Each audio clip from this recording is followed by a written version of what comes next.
Good morning, fish keepers. Cam here from thefishroom.co.nz. We've done it. We've made it to Friday, and we've made it to Friday on a public holiday. How good. Enjoy the 4 days off, people. Coffee is good today, possibly because it's a 4-day weekend. Just a quick reminder, the shop itself is closed today, both Friday today and Monday we are closed. We will be open on Saturday, however. That is enough spiel for me because we do have ourselves a guest sitting waiting in the wings. So I'll push the buttons again. We'll bring up John. How do you do? Morning. And we'll bring up Dr. Hello. Gerald Bassleer. Hello, gentlemen. Greetings from Belgium. How's it going? Yeah. Thank you very much for joining us. It is much appreciated.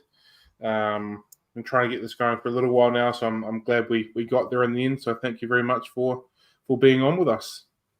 Thank you. You're welcome. Cool. So can you share with us how you got involved in fish keeping and how your journey began? Well, in 1977, I graduated as a biologist specialized in behavior of animals, and I had the opportunity to study about the behavior of fish, about Tropheus, Tanganyika cichlids. Cool. And I was never a hobbyist, but a job came along in the industry that a wholesaler called Aquaria Antwerp was one of the major wholesalers in Europe in the 60s and the 70s. And he was looking for a biologist. And I said to myself, well, as a biologist, I like to work in the field. I want to get married. I want to start a family. I needed money. So I did the challenge to apply for that job. And the only thing that the person asked me, what do you know about fish diseases and how can you treat? I said, I know nothing. We never learned this at school in the 70s. There was no training on fish diseases. Even the veterinarians didn't get any training. But I told them, I know how to use a microscope. And the few books I've seen might help me to explore fish diseases and to cure the fish which arrive in the wholesale facility, because Aquaria Antwerp was one of the major wholesalers in that time in Belgium. And he was bringing in a lot of fish, but not able to identify the diseases. And that was my challenge as a young biologist, to find a new study. Finishing my master's degree in biology, I said, well, let's take on the challenge, study something new. And there was so little known about it. I was looking for books and information. Very, very little was known how to treat fish in the aquarium industry and how to diagnose, how to prevent, and how to treat. And that's how I stepped into the industry in 1977. Wow. I think you might be our first ever guest that doesn't have some sort of a hobbyist background before getting involved in the industry. I think that would be about right, wouldn't it, John? I think so, yeah. Almost every single person we've had on has began with an aquarium either coming in the house from their father or their grandfather, and it's progressed from then. But, yeah, Cam's right. The first time you took the step into that world with no prior existing experience. Yeah, wow. That's amazing. Well, I had a goldfish. I received it, from a marketplace, where you can go to the carnival and you can pick up a goldfish because you win a prize. Yeah. And I took it home, but it died within a week. So I was a very bad hobbyist, to be honest. I started very bad. I cannot be proud of my hobbyist career. but now I'm a hobbyist. Look, I have now a nice mixed tank of fish. I enjoy very much, and I learned to appreciate the beauty of the hobby because of the need as a biologist to find a profession. And I fell in love with fish because the thing I learned, the fish cannot talk. The fish have no way to tell us, I'm feeling bad. Oh, I'm feeling sick. Please help me. So with my background as studying the behavior of animals, I quickly identified how a fish expresses his language to us as humans. He talks to us, to be honest. He has a way of expressing how bad or how good he feels. And if you're a hobbyist, I'm sure the hobbyists who are watching, if you know your fish very well, you know when they're okay and you know when they're not okay. And that's the Mm. very important thing. You have to watch every morning when you feed your fish. How are they doing? How are they swimming and reacting to the food? And that's the first lesson I teach to everyone. In the first day of the few minutes you have to spend watching your fish in the morning when you feed them and see how they're doing. And if everything is okay, you can go home to work or to study or relax. But that's the first thing for everyone, even in the industry as a pet shop or as a wholesaler.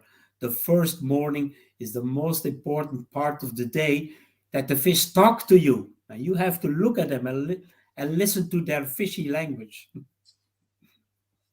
Yep. Very, very true. I think the correspondence between feeding time and the behavior is quite an important one as well. Mm. Yeah, Very I mean, much so. as a hobbyist, watching your fish is one of the most important parts in general, because if you don't enjoy watching your fish, then you're missing out on the biggest part of the hobby. Yeah. So if you truly do like your fish, you're going to know every aspect of their behavior, and using that to your advantage to identify when they're up or they're down, and then translating that into breaking that down to saying, right, well, they're behaving that way, which is not normal. So that then means this, or they're behaving this way, which is still abnormal, but it's different. But that means a separate thing altogether. So yeah, it's very important. Yeah, it's very important, particularly during the feeding time. You see the interaction of the fish, and you see what happens between them, how they're eating well. These are very important lessons because that's the main problem of many of the people in our industry. They are not spending enough time to listen to their language of the fish. And that's something I try during because I give training to pet shops and I give training to wholesalers, and I try to explain it's spent in the morning, particularly in the morning, because it's fresh of the day. You have to watch live items. You have to compare it with the hospital. When you're in the hospital, the nurses come to visit you or the doctor and check how are you doing. They check your Mm. temperature, they ask you questions. Well, it's the same thing, it's like in the hospital. Every morning there's a check, and they check if everything is okay. And that's the same thing you have to do. Of course, you have to watch if your filter is still running or the temperature is okay. Some basic things you have to watch. Mhm. And the problem in our industry is, or with the hobbyists, they usually see their problems too late. When it's too far advanced, they catch it too late. There is a fish dying somewhere in the corner or was not eating well. Well, the first incidence is when the fish is not eating, he shows that he is not feeling well. And that's the way you have to interact. And it's a lot of common sense, which I do not explain in my books because my books is all about pictures of sick fish and medications. But this is like a basic rule that every hobbyist should be aware of. Mm. Mhm. So, what are some of the non-verbal prompts that you are looking for then? What do you mean, Cameron? Obviously, the fish aren't going to physically talk. So, what are some of the things that you're looking for? What are you observing in their behaviors? Well, the first thing is to learn to understand the normal behavior of your fish. Some of the fish are swimming upside down, it's normal. Mm-hmm. But if your fish are always hanging at the surface and gasping for air, or the fish are not interacting to the food you give, they're hanging on the side and not coming to the meal you provide them. It's like your child in the morning when you have it at the table in the morning and your child is not hungry. You're aware, oh, Mm. he's not hungry, he doesn't eat his cornflakes or his egg or his sandwich. That means something is wrong. And that's the same for our fish. That's the first symptom or a sign, because a symptom is related to a specific disease. A sign is not related to something specific. That sign is the first sign that the fish tells you, hey, I'm not feeling well. And particularly the eating behavior is a very important. If the fish joins the group to eat, they swim to the food, because normally the fish, they go for the food, they Mhm. like crazy. That's how it should be, except the corridors or the plecostomus or ancestris, the bottom dwellers. That's a different behavior. So first of all, learn your normal behavior and try to understand the abnormal behavior. Yes. Mm. Mm. Yeah, cool. That makes total sense. Yeah, and the second part is of course looking at external signs, fin rot, spots, fungus, lesions, things like that, and that's the next step. Usually, that's the advanced step after not eating well. Mhm. Mm. Yeah. Yeah. So That's I advanced. mean, I guess when you know your fish and you know the way they behave and interact, when that changes in any way at all, it's time to start wondering what's going on. Very true, and at the moment you have to start checking your water quality. Maybe something wrong with your water parameters, the ammonia, nitrite, nitrate, or anything else, maybe the temperature is failing, the heater is failing. Those are all technical issues which you can check quickly, or with a quick test, you can do the most important testing when you see something is abnormal and spend some 5 minutes quality time. It's nothing more than that. Mhm. Mm. Mm. Hello. Mm. So, for you, when checking for water parameters, obviously the big three, ammonia, nitrite, and nitrate, is there anything else that you tend to look for other than the big three as far as inside the water? pH is obviously another one you'll be checking, I'm assuming. Well, the temperature, of course, is something Yeah. that sometimes people overlook because they have a heater and think everything works automatically. Okay. Uh, well, those are the most important things we can measure. The other part is, and sometimes people forget about it. How is your quality of your food? Maybe it's already exposed to a lot of humidity or water, and it can become bad, and you cannot measure that. That's a problem Mm. with the food. Try to get the fresh food, keep it well stored, close the cap well, make sure it doesn't get polluted with any water, particularly with wet hands. It's bad to reach in your food can with wet hands, for example. So, and then the food can get spoiled, and that's something you cannot measure. That's the problem, because the food can be also introducing kind of problems to the fish, microbes or diseases, or bad results. So that's something I'm of course I'm specialized in due to my Dr. Bassleer biofish food, of course. Mm. Mm. Yeah, that's it's actually a food that I got my hands on maybe 6 weeks ago, give or take. So I've been playing around with that at the moment out the back and and with some of my fish. So far so good. So yeah, so we'd like to probably talk about later on as we're going through. So yeah, Mhm. All right. Yeah. cool. So I wanted to ask a question. When obviously I was preparing questions prior to this live, and a major part of your career involves your time at Aquarium Glazer. I just wondered how how that came about. What inspired you to join a company like that, and what role did you play when you were there? Thank you for asking that question, John, because I followed challenges in my life. I worked for Aquarium Antwerp 4 years, and then I went studying in Venezuela, in Right. Scotland. I studied in Scotland at the University of Stirling. Yeah, Ah. University of Stirling. I tell you, I got a private study for Dr. Roberts, which is the famous specialist on trout diseases. And I got there some technical experience and some very good training how to learn to identify fish diseases. And then I went to study by David Conroy in Venezuela. I went to study for Dr. Gretschek in Georgia, in Mhm. Athens, in the USA. And there I came across people were inviting me to work for the wholesale industry in Chicago. And that time I moved to Chicago because I wanted to become a fish doctor. I learned that hardly anybody was doing what I was doing. It was something very special. Everybody asked, wow, you know how to identify fish disease, how to use a microscope, and how to treat, because I had a lot of experience in applying medications. So I went working 4 years for in Chicago, and then a company from the Netherlands. The owner was in that time in Miami. That was Mr. Roenemans Aquarium, one of the largest exporters next to Glaser.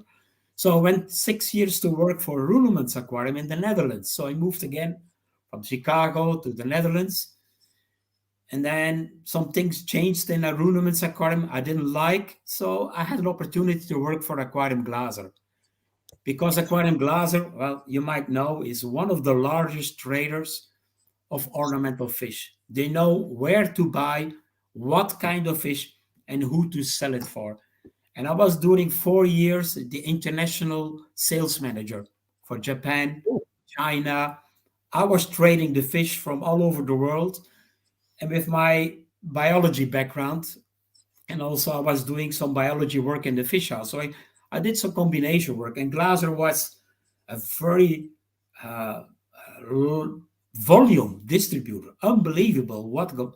Thousands of boxes of fish came in every Tuesday and spread around the world. That was, wow, that was unbelievable what they do. And they're still doing it today. Still an amazing company because they have the contacts and they know how to handle the fish. That's what I learned from them. It's still a name that comes up when you search a fish species. If you're looking for information on a fish, is one of you're always in the top 3 or 4 in your returns. Yeah. So I take it, obviously, your role as international sales manager, was that something that influenced your time at the ornamental fish exporters Yellow Pages, or was that the other way around? Was there a connection with that? In that time, I did some training. I went to Chicago to the university to learn about marketing and to apply it for fish and to do sales. Yeah, I said, well, as a biologist, you can make money. But to be honest, as a businessman, you make much more money. The biology is beautiful, but you have to make a business to make it interesting, where the money comes from. You can trade fish, and if you know how to trade fish, you can do it. So in that time, when I went to Glaser, I was already a member of Ornamental Fish International, OFI. The Ornamental Fish was organization. And when I went to Glaser, I was already an advisor for the board of advisors. And when I went to start my own company in Belgium in 1993, they asked me to become a president because I had a lot of worldwide experience. And I did that for 10 years. So due to my experience, I moved into the career of president of Ornamental Fish International. Wow. That was until 2013. Sorry.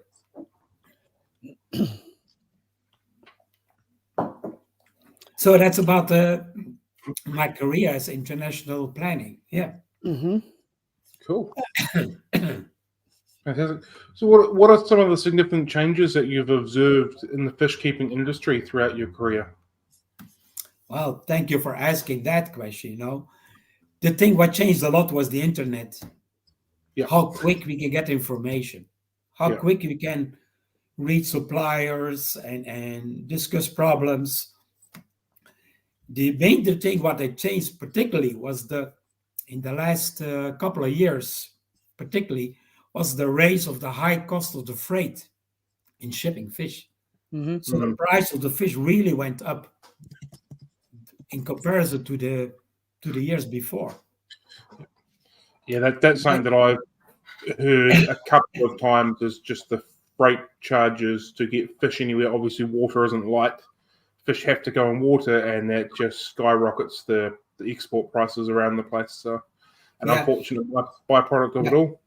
And what I saw also going downwards was the supply of wild fish, because many of the wild fish, particularly the fish from the Amazon, particularly from from the Rio Negro or from Brazil or from Manaus, because many of those fish, like the cardinal tetra, the reminos, the corridoras, are all tank raised now and much cheaper to obtain Mm. than getting it from the wild. I don't say the quality is better. That's another issue because the quality is sometimes depending on the breeder. Mm. I still prefer a wild fish because it has his original natural immunity. Yeah. And I see that in many of the wild fish with discus or corridora cats.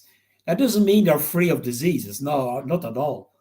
But still, they have a natural immunity. And I've seen in the last couple of years, I have to be careful what I'm saying here, but I've seen in the last couple of years some loss of quality in the breeding. I see Mm. a lot of problems that arise in the breeding of fish. There is a lack of quality control, and of course, there is an interest in making money. And sometimes making money in moving a lot of fish lacks the capability of controlling quality because quality costs money. Mm-hmm. Making Mm. good quality fish means you have to install good quality control measures, have enough people available on the field or on the farm to control the quality and acquire good medications and acquire good control measures using a microscope. A lot of people don't use a microscope or even purchasing high quality food. It's another item because food is the most expensive deal or expensive product for a fish farmer. That's the fish food, except when it's for energy indoor breeding. But usually for outdoor breeding, the fish food is the most expensive product. So they're all trying to be cheap in that matter. And that, to be honest, that's something which I see going, well, downgrading. It's the quality of tank raised fish. And a little bit, I'm concerned about that. And I talk about that on my YouTube channel when I talk about my fish disease cases, that I see a lot of problems popping up which I don't like to see, and it should be avoided. But I think in the future the industry will tell. That's the final buyer. That's you, the Mm. hobbyist, who wants to Mm. have good fish. Yeah, for sure. Because you've brought up medications just then, we had a question a little while ago asking what are the 5 medications for fishes do you recommend that we as fish keepers sort of have in our kit? What would be kind of the essential group of medications? Okay. Okay, I also can see what can we add to the water as a preventative for diseases. Okay. Never add a medication as a preventative. A medication is only meant when you know when there is a certain disease. When you add a medication as a preventative, you risk that the parasite or the bacteria become resistant to finally the disease would break out. The best preventative is good water management, good feeding, and avoiding stress of the fish. That's your preventative medication. But as medication in general, well, the most important diseases we encounter are 2 diseases. That's bacterial infections and white spot disease, ick. And I think those 2 medications you should try to get from your local pet shop and see what they have on hand. And you can ask them how to apply. And you can treat easily white spot in the beginning of the infection. When you see the first spots, when it's too late, well, then the medication can become a stress. It's the same for bacterial infections. You must spot the bacterial infections in the first case, in the first signs, when the fish shows fin rot or red wounds or white necrotic lesions. And those are the 3 major signs that the fish has a bacterial infection. And at that moment, you can have an antibacterial medium. Fungus is something secondary. Usually, fungus is a secondary disease. So, bacterial and white spot disease, maybe oodinium velvet, that's a copper sulfate solution, maybe that, but that's depending on the kind of fish you have. Yeah. But that's about, you shouldn't have 5 medications. That's too much because the most important and the most difficult issue for you as a hobbyist to identify the disease. What disease do I have on my fish? Wow, I tell you, even I, with my eyes, and even I have glasses, that doesn't help. I need a microscope in many cases. Yeah, I think very true. Using medication as a preventative is not an ideal option. That's something that gets commonly said. The regular worming and the regular parasite treatment for unnecessary needs of it. Treat it when you have it, when you see it, not to try and stop it. Like, I don't take paracetamol every day to try and avoid a headache. I take paracetamol if I have a headache. Yeah, but it's the same. It depends if you're an importer, or you get fishing from the wild. Well, you have to put them in quarantine, and you might treat with a prophylactic antibacterial or antiparasitic medication, depending on the species you're dealing with. That's depending if you're an importer. But when you, as a hobbyist, buy a fish from a pet shop, it should be a fish that is acclimated, that is ready to be put in your aquarium. Never buy a fresh imported fish. No, buy a fish that has been in the pet shop for a couple of weeks, at least 7 days, and has been eating well and behaving well. And that's a good pet shop can recommend you from his stock which are the ones which are more likable to be purchased. And that's the guidance you should get. You mentioned just a little bit earlier natural immunity from wild fish. Can you talk to that a little bit and how that kind of works, behaviorisms and all that kind of stuff, please? Well, as long as the fish lives in contact with parasites and bacteria in nature, he develops an immune system. That's like we as humans, We live daily with bacteria and viruses, and we have known and learned if we have regular contact, we regularly maintain our immune system. If we shut off the contact with bacteria, we disinfect all the time, we avoid any contact in social contacts, we lock ourselves down, well, we lose our contact with the natural environment, and we lose our natural immune system. That is a training program. And that's something that happens in nature. The fish have permanently a challenge to fight off the bacteria and the parasites. That doesn't mean they're healthy, but that means they have a way to survive. And the problem in breeding of the fish, that they are in an enclosed, specific environment with specific food, always the same food, the same water, and the same conditions. So their natural immune system is not natural. It's non-natural. It's an artificial immune system. And sometimes what happens with the tank-raised fish, they come in contact in an aquarium with wild fish or fish from another breeder, and they got in contact with bacteria and viruses they have never seen before. Mm-hmm. That's sometimes the problem when you start mixing fish from different origins. For example, the discus people, the discus world, the main thing I always tell to the people who keep discus, because discus is an expensive fish, never mix different origins unless you have put them in quarantine and challenge them with the water of the other fish. But don't introduce wild fish with tank-raised fish from Germany or Thailand or Vietnam. You're going to have problems. Obviously, very high risk. And it's the same for humans. We travel to Africa or to the Amazon, or I would come to travel to New Zealand. Yeah, I would have a risk that I get attacked by bacteria and viruses from New Zealand that I don't know in Belgium. I should be aware of that. So I have to make sure that my immune system is well taken care of. That means I rest well, I eat well, I have a good health, I do a good maintenance of my body, and I try to be natural influence. And that's a basic rule in life. People with a natural immune system are people who take care of their body.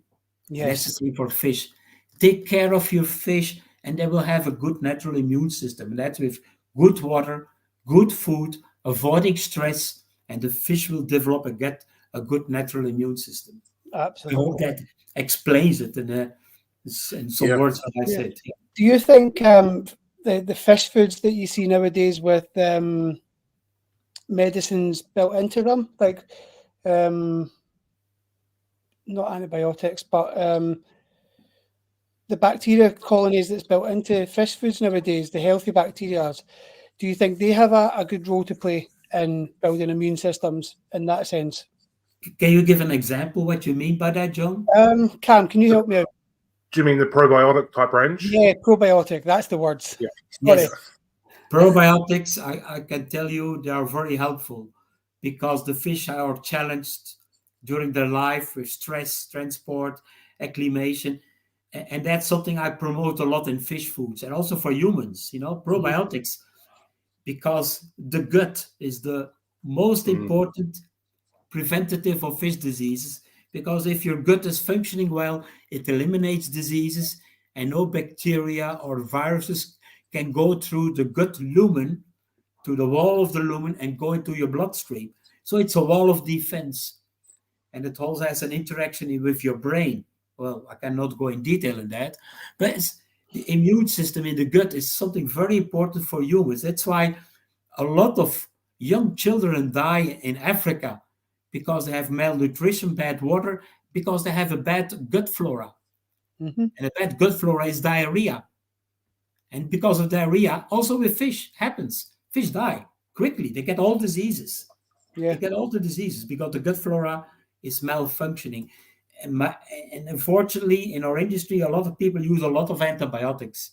And antibiotics can kill the gut flora and can kill the bacteria, the beneficial bacteria, not only in the filter, but also in the gut of the fish. And that can make the fish susceptible to other infections than the ones you're treating for. And that's why we developed Dr. Bassleer Biofish Food with probiotica. We always have probiotica in it. Why? It's an essential need for our ornamental fish. I believe in that, yes. Also for humans, think about it. It's also for humans, something very valuable, very easy to get, and in fact, very cheap. Yeah. Well, like you know yourself, when your stomach's not right, you as a general whole, you're not right. When your stomach's good, you're kind of good. So that'll totally make sense. Translating that into the fish world as well. We've had another comment or a question regarding salt, and it was on my list of things to talk about. How effective is salt against ick and other diseases? Okay. That's an interesting question because salt is a very easy and practical tool. The only thing what salt does is diminish the growth or the evolution or the cycle of the parasite. Usually salt does not kill. Salt helps together with a medication. In some cases, for example, oodinium or velvet disease, salt is perfect to be combined with copper sulfate or Odimor or any product that has anti-velvet disease control together with salt, because salt helps to control the cycle of the parasite. That cycle goes bad or slowly, or it diminishes the growth of the baby spores or the baby parasites. But salt is not a killer. Be aware of that. It slows down the growth of the bacteria, the parasites, or even the virus. It's used for virus control, but it does not kill. But it's a very important help. Yes, I sometimes recommend it for people when they bring in fish in quarantine to use salt to diminish the growth, and sometimes by diminishing the evolution and the reproduction of the parasite and bacteria, the fish can be cured because the fish has an immune system, and the few little parasites that still survive, he can handle. So salt in a certain way helps, but it's not the perfect medication, but it's good as a preventative. It's good in a quarantine, and I would recommend it to use it in combination with a medication. Then you have a perfect, and of course for certain fish who like higher salinities, it's a necessity to use salt. Otherwise, the salt's getting sucked out of their body if they're living in too soft waters, like live bearers or brackish water fish, for example. Yeah, I know at least one of the quarantiners here in New Zealand, the importers, very heavily use salt as, I'm assuming, some sort of wee preventative and stuff on the way in. The problem with that is that they don't openly tell their clients, their shops, that they do that. So when the shops then get it in, there's quite a significant change from salinity levels, causes the issues in the fish from there. And you see the diseases develop afterwards, Cameron? Yeah, so once everything goes through quarantine externally, when I bring them in, I'll put them through for another couple of weeks, because it feels that about the 10-day mark, if anything's going to go wrong, things go wrong, and I'm assuming that's after the travel got through, relaxed a little bit more, and then something sort of pops up. So I don't want to say that it always happens, but around that mark, if anything's going to happen, that's sort of when that happens. And I question if it is the water transition, all that kind of stuff that goes with it as well. So yeah. Usually what happens when you do the salt treatment and the fish have been kept in the salt, it suppresses the growth of the bacteria or the parasite. But as soon as the fish is moved to the pet shop or to the hobbyist in a normal water tank, well, there's still the bacteria, the parasite is there, not killed, and has an opportunity to reproduce and to become an infectious disease. So that means it has not been eliminated. It just has been suppressed. So it's well, that's why I don't believe in salt as a perfect one solution treatment, but as a help, yes, of course. Awesome. Can you discuss any challenging projects or situations that you've managed while working in the industry? Can you go in detail? Have you had any situations where something's like really broken out that you've been unable to diagnose properly, or some sort of massive issue that's happened while you've been in control of things? Yes. Unfortunately, what I have available is my microscope. My microscope is my tool by which I can, identify about 90% of the problems. Unfortunately, there are 10% of the problems, particularly in the time when KHV, with the koi carps, arised, and that's a viral infection. We saw some bacteria, but we couldn't see the virus. We could see some lesions in the gills and in some of the organs. But we need a laboratory, and the laboratory needs weeks, sometimes days to identify. And before the result is no, the fish are dead. So in our industry, our problem is sending a fish to the laboratory costs money, costs time, and sometimes the whole batch of fish is dead before we know the result. So a lot of those kind of issues with viral infections, which needs to be diagnosed in the laboratory, are not done because of these reasons. And it's the same for bacteria, with resistant bacteria, which don't respond to the antibiotic, which normally works. It can happen that, it doesn't respond to the big antibiotic you usually apply. And that's something you should learn, that the bacteria can change depending on the origin and depending on the experience or the history of the bacteria. So that's things I happened in my life. I had a lot of resistance against columnaris. I never expected. In the 70s, it was perfect to treat columnaris with oxytetracycline. Yes, every fish from Singapore we could cure within 24 hours. But in the 80s, forget it. Oxytetracycline did not work at all. We had to move to penicillin. But penicillin could be allergic for humans, so we could not use it in the fish house. So that was a problem with that kind of... You have a question, Cameron? I can see your eyes. Yeah. So you just say in the 80s you used penicillin to combat colomanus? Yes, we tried. We tried. And now, in the 20s, we can use again oxytetracycline with the fish from Asia, because they haven't used oxytetracycline for 20 years.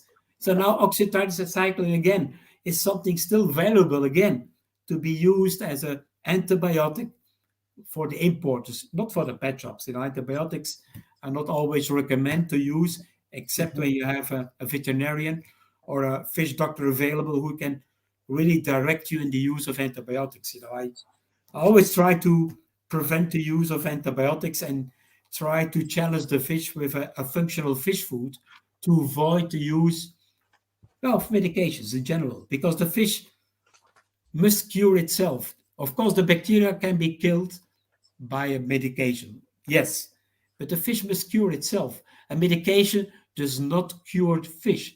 A medication kills bacteria or parasites or a virus, but the fish must cure itself, repair its lesions. A medication does not repair lesions.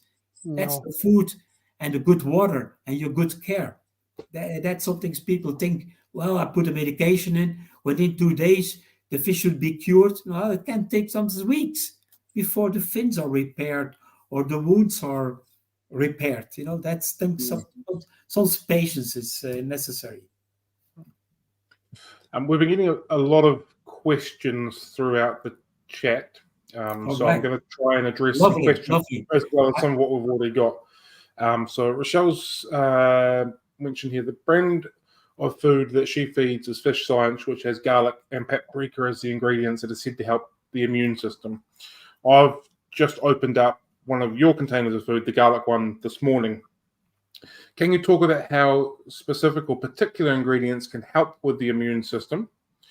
In particular, things like garlic and paprika, and how is the studies done and conducted to prove that and to, make those claims?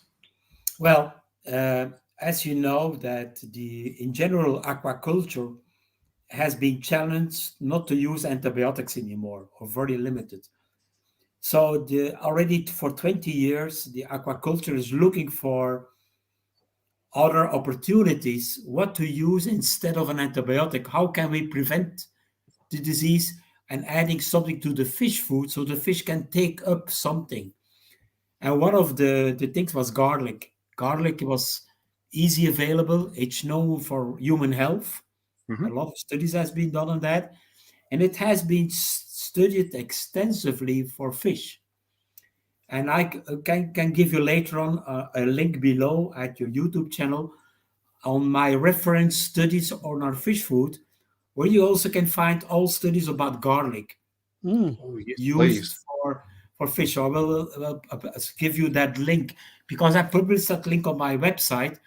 Where did I get all my information from? Well, because I learned from other people who tried it before.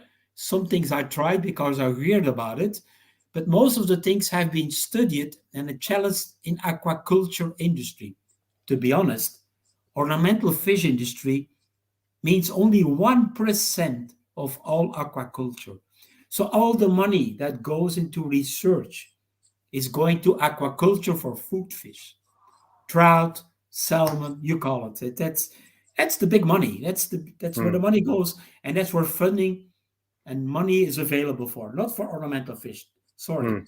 But I get my information from aquaculture specialists. And garlic is something that helps the fish by eating it. And there is a product in garlic that's called allicin that helps the fish. It does not help the immune system. No, it helps to fight off bacteria and parasites. It's a product that helps through the gut and through the bloodstream in the fish health. Helping the immune system, you have to talk about probiotics and prebiotics. That's immune system. Those two are the ones who are helping the immune system. Garlic is more like a functional food to help to fight off diseases. Is it true that garlic stimulates the appetite of the fish? That's something, yes, that's an extra. Stronger. Yes, John, very true. When fish have a difficulty in eating, for instance, difficult eating dry pellet granulated food, put garlic inside, they will love it more than without. Yes, that's very true. Yes, correct. Yeah, awesome. Now you've just mentioned pre and probiotics. The next question that was directly under Rochelle's one is regarding that as well. So, is there specific strains of these that work better than others, or is it, as a general whole, probiotic is just effective as a general rule? How does that work with fish and fish health? Well, that's a good question because probiotics have been studied extensively in aquaculture, and the one which is mostly studied for use in aquaculture is Pediococcus. Pediococcus is a kind of probiotic which we add to our fish food, which is produced in France. One company only produces it, and it's freshly added as a freeze-dried bacteria coated on the granulate. But as soon as it comes in contact with the water and with the food and in the gut of the fish, it becomes a live bacteria very quickly. And that's the studies have been done on that probiotic, and I have the references on that. Also, I will share with that, where you can learn about the probiotics, how it has been studied, and it has been used extensively in trout and salmon farming. And they did a lot of research in using Pediococcus. Of course, it's not the only one. There are also other companies in our ornamental fish industry using other kind of probiotics, which are also commonly known to be effectively known. Not only Pediococcus is the best. No, I tell you, probiotic is something new in our industry. It's something which is not known. We didn't talk about it here 10 years ago, I think, openly on the internet, but I've been using it for 20 years because I knew it was taking care of my fish in my fish house. But now it becomes a very common word to be used in our hobby, in the fish industry, in aquaculture, because it prevents diseases and it prevents the use of medications, and it prevents, well, that the fish become sick. And luckily, we're getting low slowly in that process, that it's more well known, and I'm happy for that people even ask me the questions. I never received this question 20 years ago, because when I used probiotics in 1994, 95, people said, "What is that? You're putting bacteria in the food? You're making my fish sick." Because you're putting a bacteria. And said, no, it's a different bacteria. So in those days, it was very new. And we were the first to apply it in 1995, the first, because I got some training from aquaculturists, which were using it already for food fish, but not for ornamental fish. Mm-hmm. So I did not invent the wheel. there's a couple of things in that I love. The first of it is that you're really willing to share the links on the references to where you bought everything from. I think that's fantastic, and it's not just a case of I'm saying this. There's actual proof, and you're willing to show that, which I think is absolutely fantastic. The other thing is just completely lost from my mind, so that's okay. We'll try again a little bit later. It's literally just completely gone. Oh, that's it.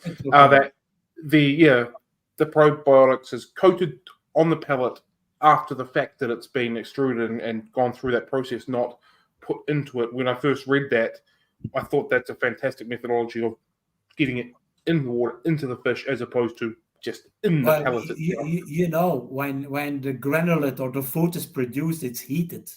And you would kill the bacteria. Correct. Above 60 degrees, 70 degrees, you kill the probiotics. So you cannot produce it inside the flake food or inside the granulate. You have to coat it after the production of the granulate when it's cooled down. So you coat it on top of the granulate. And some people say, well, I have something sticking on my hands, some dirt, some things like that. When I use Dr. Bassleer biofish food, well, that's the functional food. You should be aware. That's the healthy thing you give to the fish. Right, we've had another question just back to the salt.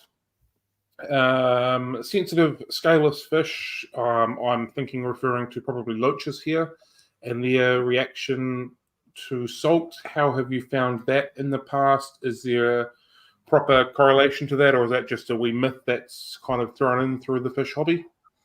Yeah, that's something you should be aware of, that scaleless fish are sensitive to salt and certain medications, like malachite green, for example, or certain anti-white spot medications.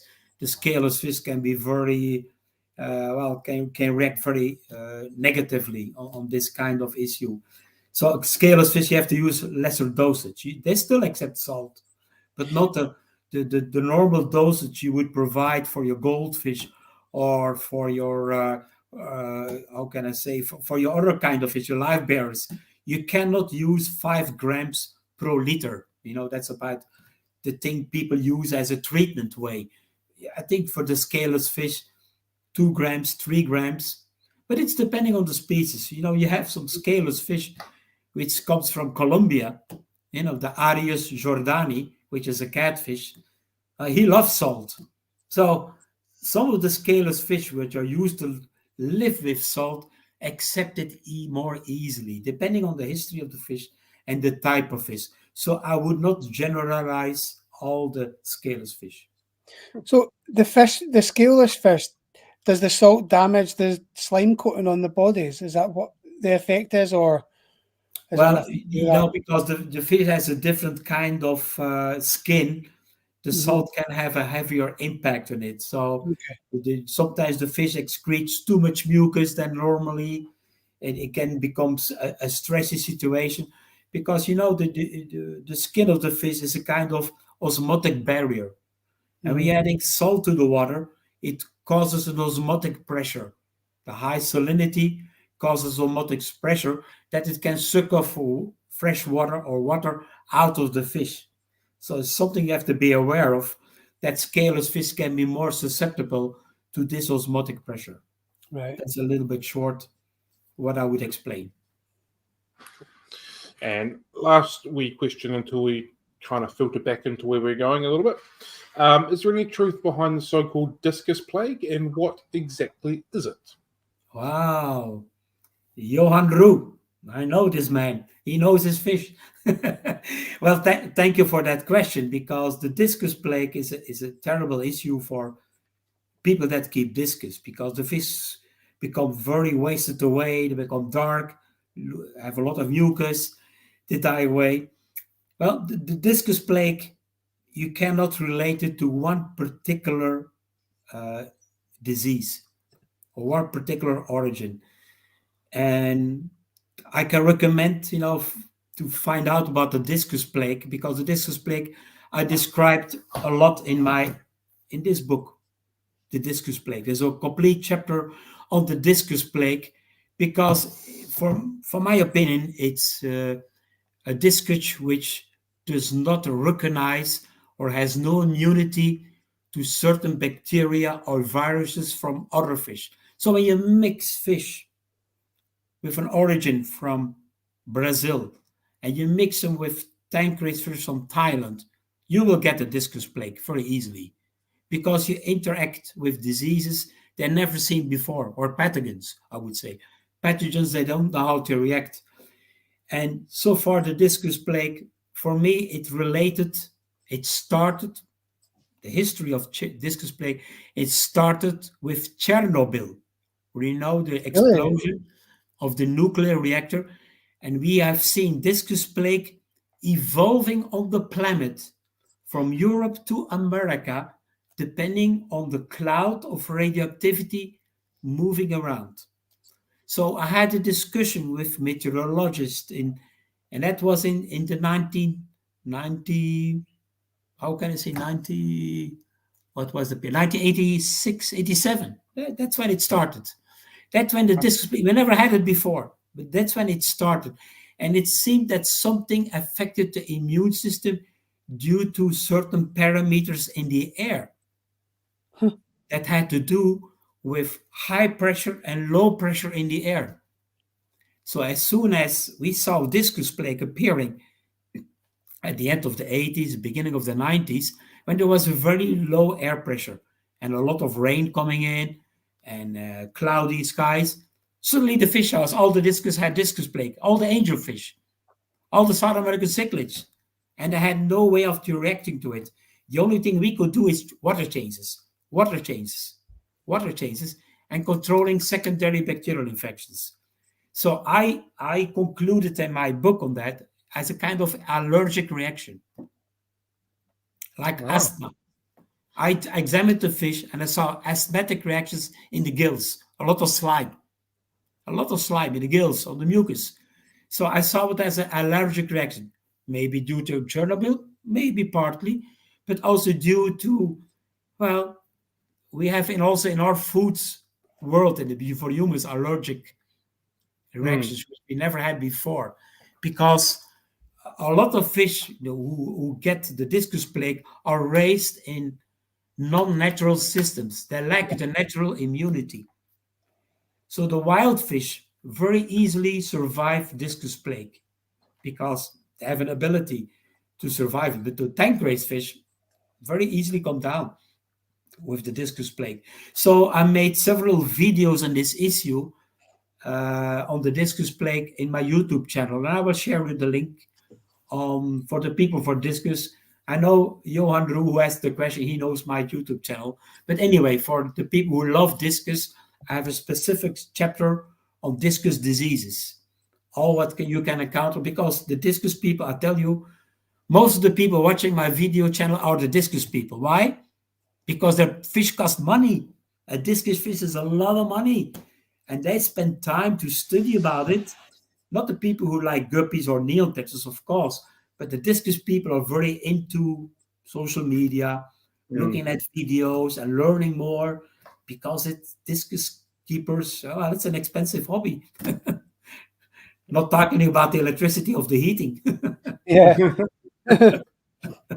I'm glad that you brought up your book, because we've got a full line of questions regarding that. What was your motivation to begin writing your books? Where did that idea come from?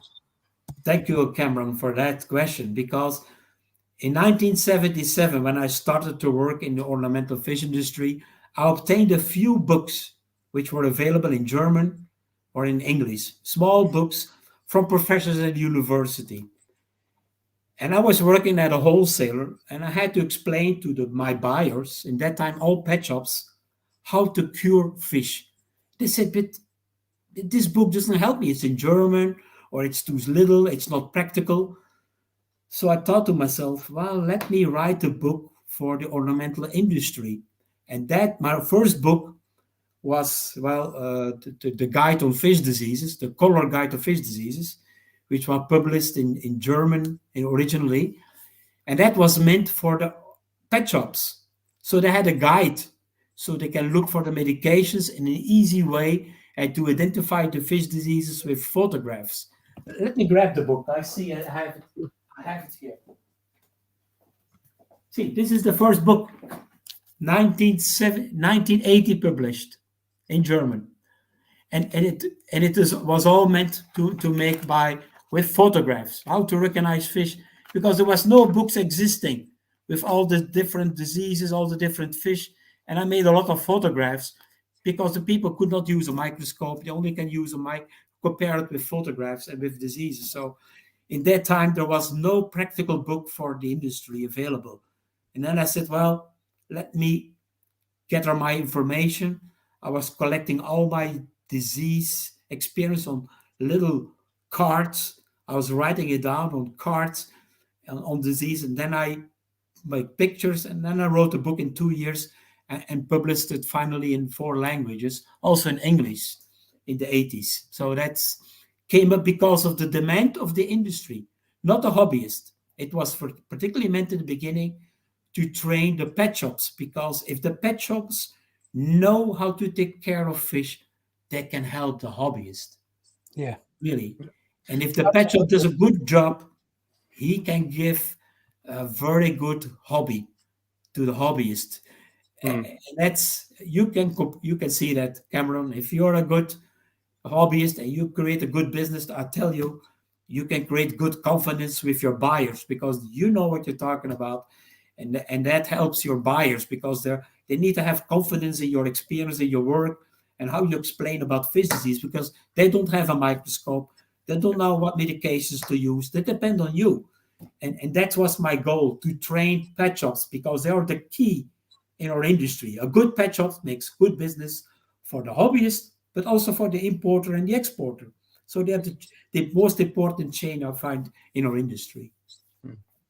So I bought a couple of your books approximately 2 months or so ago, vaguely, give or take. And on more than one occasion since we've had them, they've been valuable to us.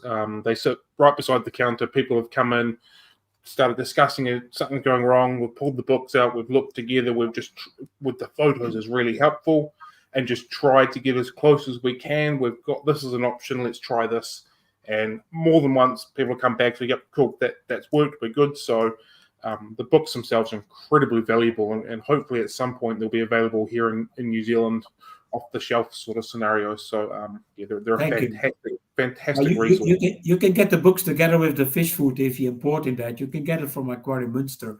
They can supply you. That's the cheapest way to get the books into your country, I'm sure. Cool. Yeah. How do you research your books, and what's been some of the more surprising findings whilst doing them? Well, as you know, when I start writing my books, of course, I used references from other books written by David Conroy, Dr. Gretschek, Schubert. Those were my professors in that time. And I found that most of the books were not very practical for the hobbyist or for the industry. They were very scientific. And my goal was to translate the scientific language to common language for everyone. And finally, my books I finished writing more likely also for the hobbyist, because for the whole market, the most difficult part is translating scientific language to common sense. And that's not the easiest thing to explain about diseases, because the most difficult challenge I had, how can I talk about fish disease when I always have to tell them you have to use a microscope to make sure your identification is correct. Well, at least the books helps in a certain way. Yes, Cameron, that's the main goal as a basic tool, but still to have a good diagnosis exactly, well, it's sometimes a challenge. I'm sure it is a challenge. Yeah. Has been a particularly complex disease that you've covered in your book, and has it been challenging to treat, or is it do you work them out fairly easy? Does that make sense? Well, the most difficult part is bacterial infections. That's the most difficult part in the industry, because the bacteria are so quickly evolving to resistant strains because of overuse of antibiotics in the industry, particularly at the fish farmers. They develop resistant strains of bacteria. And that's the challenge. That's why in my recent books, I explain about new antibiotics. But when can you use a certain antibiotic when you don't know what bacteria you're dealing with? When you didn't do a laboratory testing, culturing of bacteria, and you do sensitivity testing. And when I had my fish house in Belgium for 15 years, since 1995, I was using sensitivity testing of the bacteria. I was culturing in a little heating room, so I could challenge them with antibiotics and see what I can use. And I could select antibiotics depending on the origin of the fish, because each fish brings in a specific bacteria, because each fish came from a specific origin, and in that time maybe a specific breeder, and the breeder had breed specific diseases. This is normal.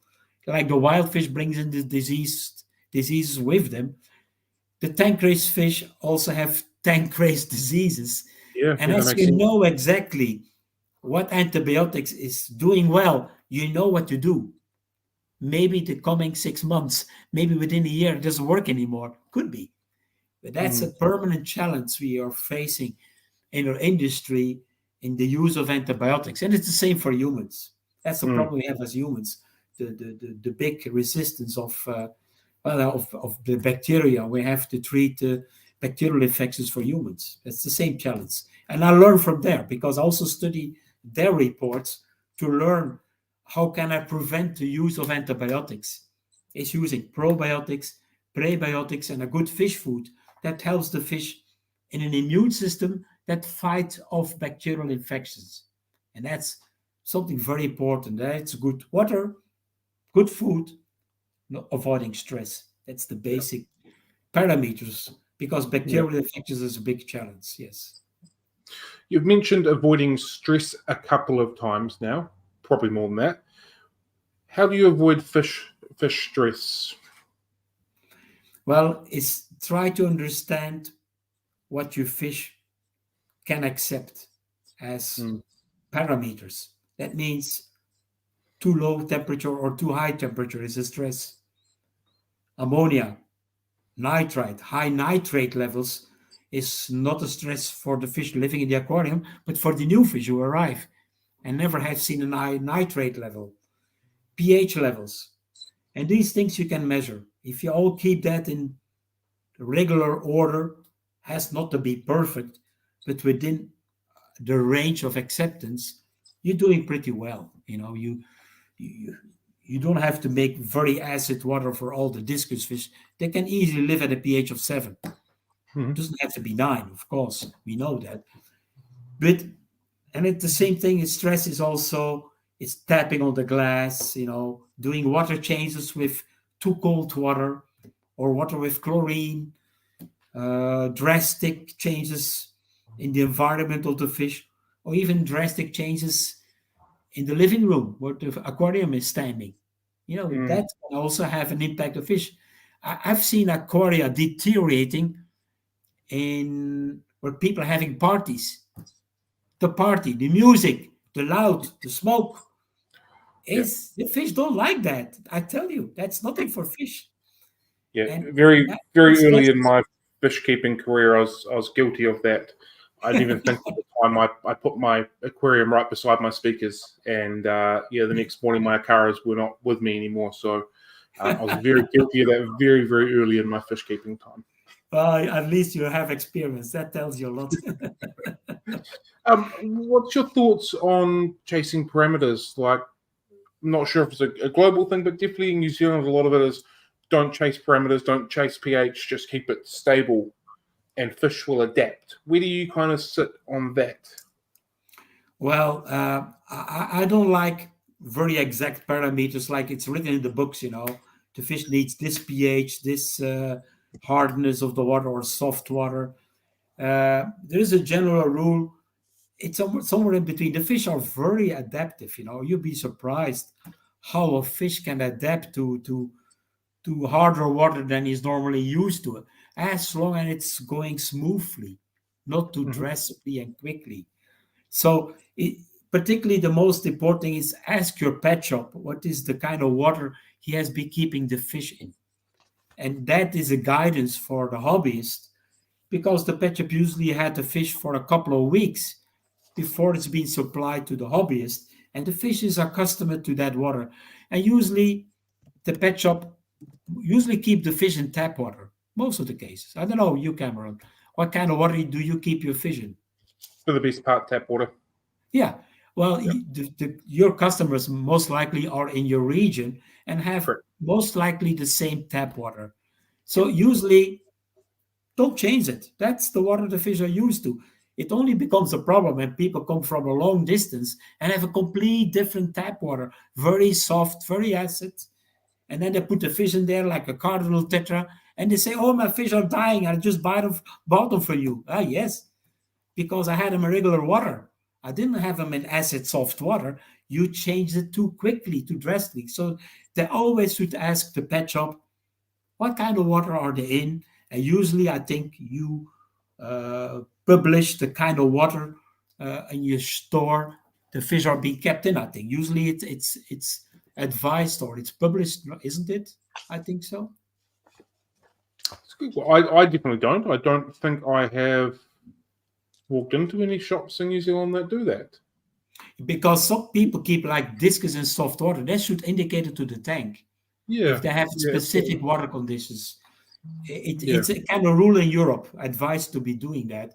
So the hobbyist is aware if that fish comes from that kind of water with osmotic water, or Mm.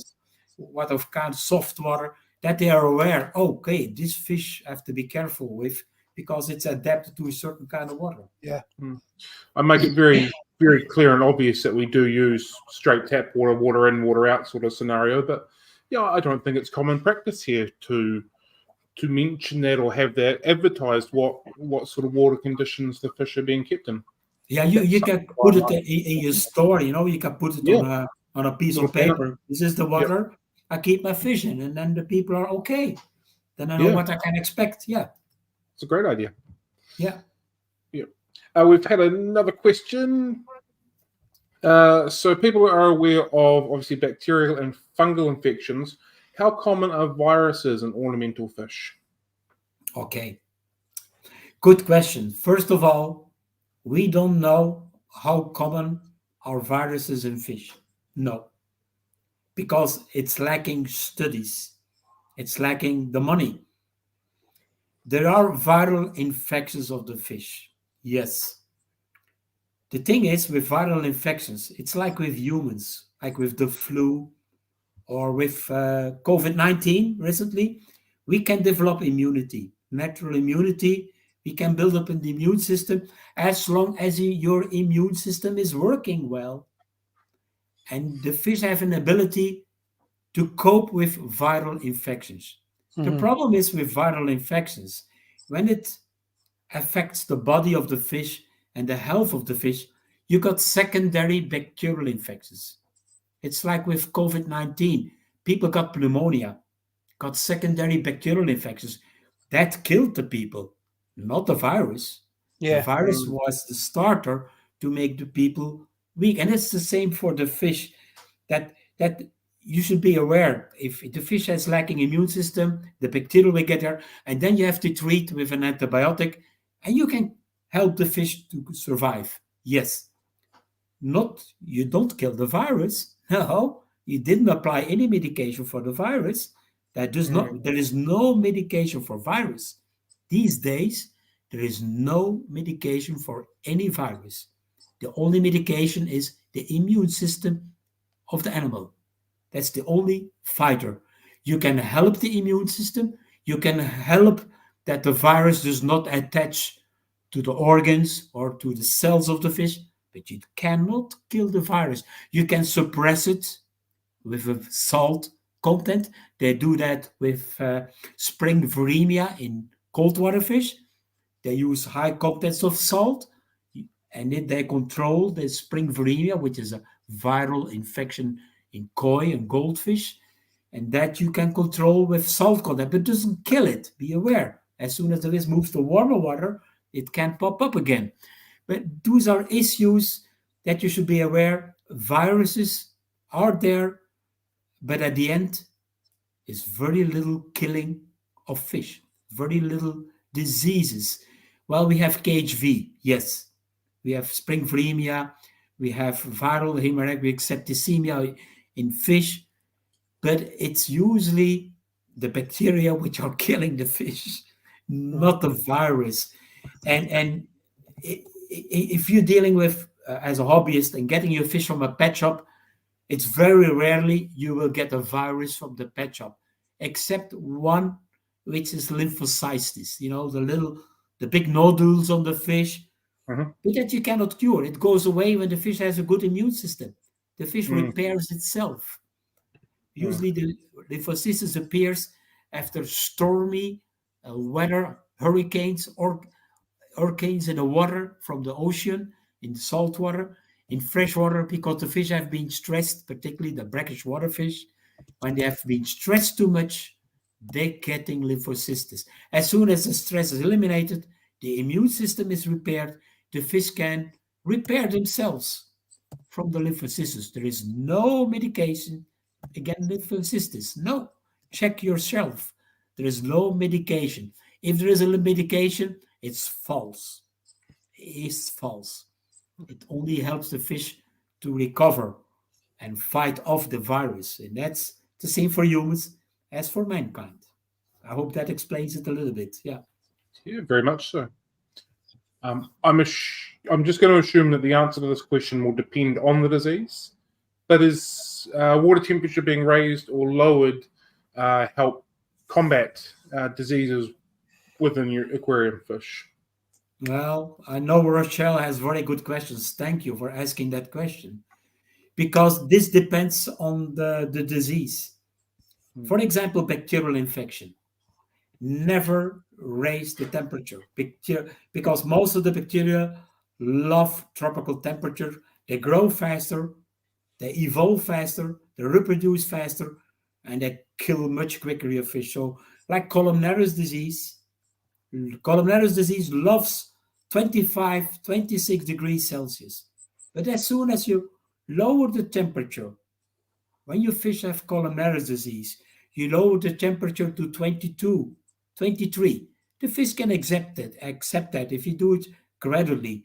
But the columnaris bacteria hate it. They slow down our reproduction. They reside. They're still there, but they're not anymore an infection. So even a lower temperature and adding salt, columnaris does not like salt. They don't like lower temperature. So salt combining with lower temperature can control columnaris. Does not kill. As soon as you raise the temperature, it can come back again. So you still have to think about using an antibiotic you can get, or a good drug or medication against bacteria you can get from the pet shop. So that's the thing. And for certain diseases, like discus diseases, which suffer from spironucleus, hexameta parasites, a hole in the head syndrome sometimes raising the temperature to 33, 35 helps the fish to overcome because it helps the physiology of the fish quicker how can I say, to repair, to regenerate tissues. So that's the opposite. That's higher temperature for controlling like parasites like spironucleus that used to be called hexameta. So that's a kind of two different opportunities. So you can choose the temperatures. Yes. Wow. Very interesting. What's the most common misconception about fish diseases that you've kind of discovered, I suppose, within aquarium hobbyists? Well, they all think they have fungus. My fish are having fungus disease. Well, fungus disease, I always tell to the people, it's a lot of hairs growing out of the fish. That's fungus. It's mold. It's like you have on the cheese that you left in the refrigerator for 6 months. You have mold growing on them. That's fungus. And when you see that on the fish, that means you haven't seen the lesions before on the fish, because fungus is secondary. Usually after a lesion, bacterial infection, parasitic infection, or by fighting, a physical injury causes the opportunity for a fungus to invade and to grow. So it's a secondary. A lot of people call, oh, my fish have fungus. Well, usually it's columnaris disease, a bacterial infection. It's necrosis. It's white. White necrotic tissue is not fungus. Fungus is mold. It's a big hairball. Yep. Don't buy a medication for fungus when you have columnaris, because it will not work. You have to buy an antibacterial medication, not a fungal medication. And that's sometimes the misconception in some producers of medications. They sell a medication against fungus and it's against columnaris. They should tell exactly, hey, this is against columnaris, this is not against fungus. Fungus is this and this and this. They should be, well, it's helping, of course, the hobbyists to find a solution. But usually the antifungal medications are, in many cases, antibacterial medications.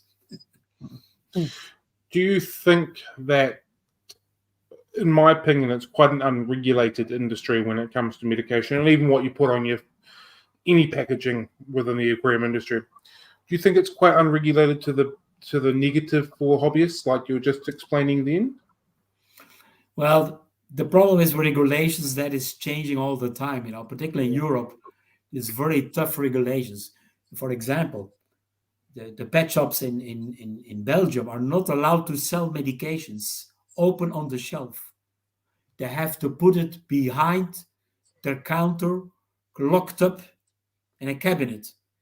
And the hobbyist must ask, I need a product against white spot disease. What should I take? What should I get? And then he must get advice from the pet shop owner or the staff.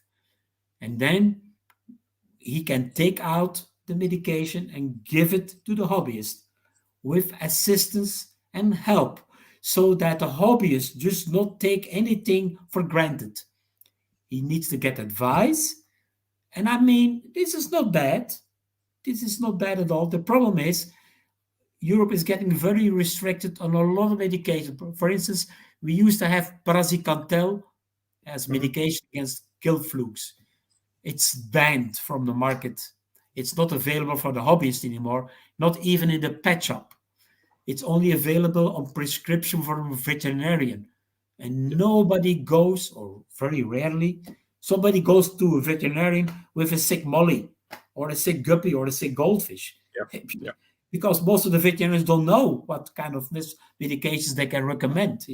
It's very rarely fish doctors are as veterinarians to making money out of that, except a few koi doctors. Yeah, they can make more money from the koi, but it's very rare. So that's advantage, disadvantage. But it's good, very important for me. I can only recommend at the hobbyist, ask your pet shop for advice. Explain your disease problem. Show a picture of your fish to the pet shop and ask him, what can you recommend for me to treat? And then 50% of the solution might be do a good water change, and check appropriate conditions for your fish. And then maybe you can look for a medication. And a lot of problem is we want to avoid that just hobbyists take a product from the shelf and they decide by themselves what is the best. Yeah. And I think a lot of the time, a lot of the time, just a stringent water change routine, a really good quality food, and consistency and stability, can help the fish battle almost most things, most situations. Yeah, very correct, John. Sometimes I have people calling me with an emergency. Oh, Gerald, my fish is dying. What I have to do? The first thing I always say, do a good water change with appropriate water, no chlorine, same temperature, and then call me back. It is usually respond to that as well. Yeah, even if it's a bacterial infection or a parasitic infection, by doing a good water change, you eliminate a lot of bacteria and parasites. A lot. So the fish have the ability maybe to fight off by themselves if you then give good water, good anti-stress, or good food. And then the smaller amount of bacteria parasites are more easier to be treated with good water change. Definitely. Yeah, right. There's a couple of particularly polarizing products, at least here in New Zealand, Pimifix and Malifix. What are without trying to bash a particular brand or not, what are your thoughts on those particular products? Are they effective, and do they do what they're meant to do, as they say on the bottle, in your experience? Well, the problem starts always, when you use a product like the ones you mentioned, is how correctly the disease is diagnosed. Of course, a lot of products describe it's meant for so many diseases.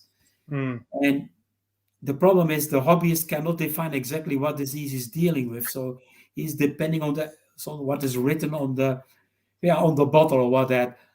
I cannot say those products are bad. No, they would never be on the market on this moment if they would be bad. It's only when it's being used, when it's being correctly used. First of all, correctly diagnose the disease, and they will do their job. Yes, there is no company that will produce a product that is not working. To be honest, they will lose their name. They will lose and those products are very popular because they worked before. It's only the application.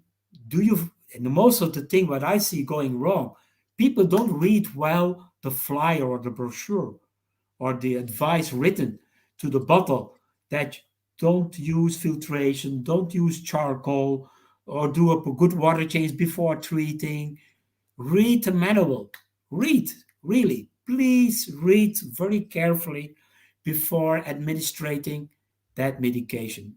And then you're halfway the treatment already when you follow these directions. And a lot of people don't do that. That's so those products certainly I cannot say they're bad products. They would not be on the market. Any company will decide for themselves if the product is bad, we pull it out of the market because it will destroy my company. Mm. So that's I cannot say anything against. They will certainly have their effective use. Yes. Cool. From your book, could you share one of your favorite preventative measures against fish diseases? I've got a feeling I know what you might say. You mean preventative measures? Yeah. Your favorite one? The most preventative measure is, like I said in the beginning of our talk, watching your fish. Watching. Number 2, water testing. Number 3, buy a good fish food. With a functional fish food that helps the fish with probiotics, prebiotics, functional food to fight off or to prevent diseases, things like that. Those are the 3 basic things. And avoiding this is all about avoiding stress. That's the main thing. Yeah. I had a feeling that might be part of your answer there. You were talking. I would give you a magic bullet or what? We were talking about fish food. Sorry, Cam. Just before we go on to the next question, fish food and avoiding stress. Was that the reason for adding CBD into one of your fish foods? No. CBD is only meant to, particularly when fish arrive in an aquarium, new fish. There's a lot of stress. Okay. And that slows down. Well, put the fish in a little good, happy mood. How can I say it particularly when new fish are introduced, there's usually some aggressivity, a risk for, or when you move fish, you move to another new apartment, or you move your aquarium. Those things might help the fish to avoid. Well, if you take CBD, you know what it means in your life. Life is happy and good. So, this is about the basic idea of CBD to avoid, to lower stress situations. Okay. Yes. Yeah. Interesting. Another comment from the floor. Can you comment about tank cycling starters or bacteria in a bottle? And is there any good ones out there? Well, there are some good ones out there. The best starter for a filter everybody has at home available, it's your filter. Your filter, if you start up a new aquarium, take a part out of your existing filter, some ceramic balls or some part of the sponge, you cut it off, and there are millions of bacteria in there, and that you inoculate in the new aquarium, you have bacteria in a bottle, out of the bottle.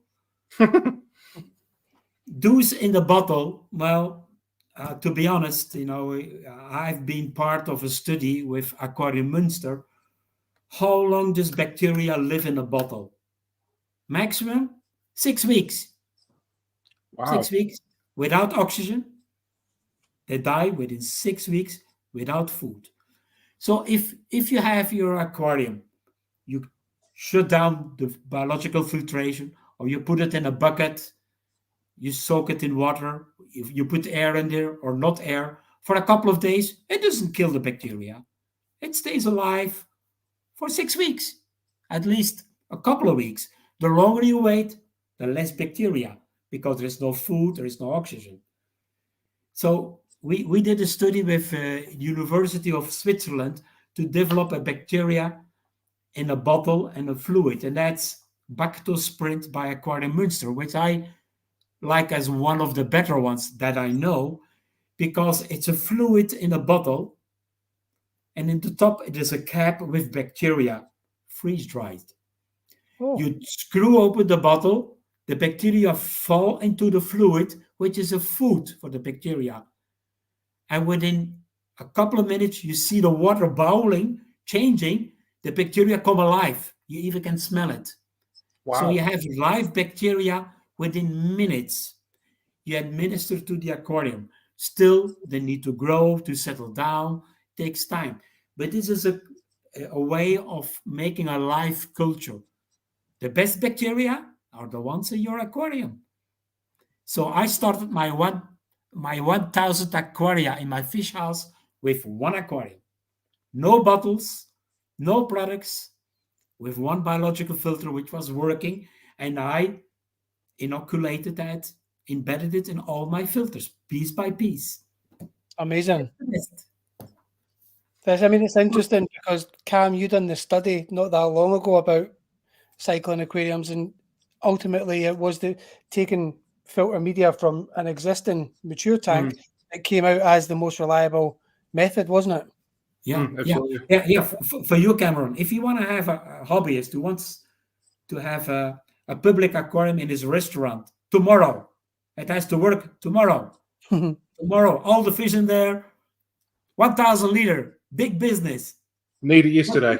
What do you do with the filter to make it ready?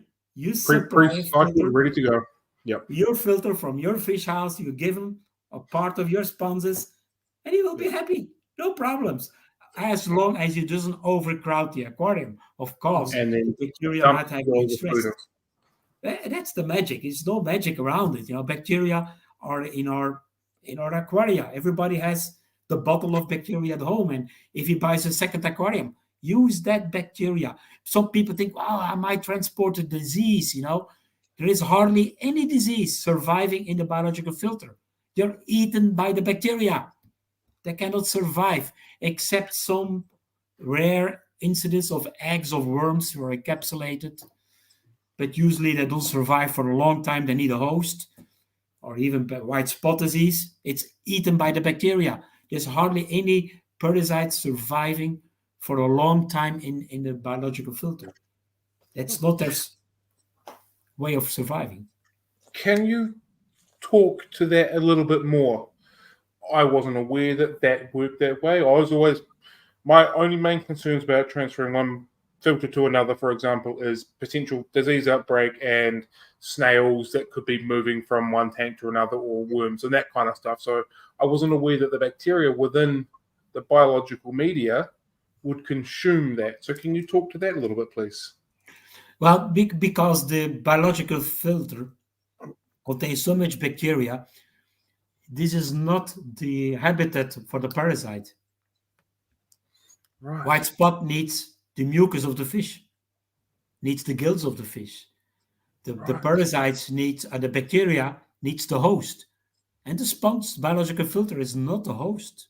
Yeah, it's a temporary way of surviving, maybe, but they are eaten by the bacteria and the biological filter. They have no way, it's not their host. They need, maybe temporarily, they can be sucked in, as a parasite, or like particularly the eggs of gill flukes. Yes, the eggs of gill flukes can appear because they are encapsulated, and that bacteria cannot, how can I say, eaten that larvae or that worm larvae. It's the same for eggs of capillaria nematodes.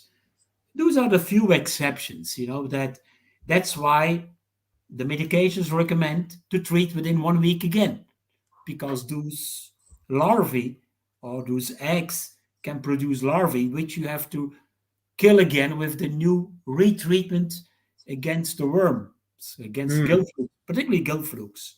That's a typical case. You have to retreat within 1 week or 10 days to kill off the larvae which might appear.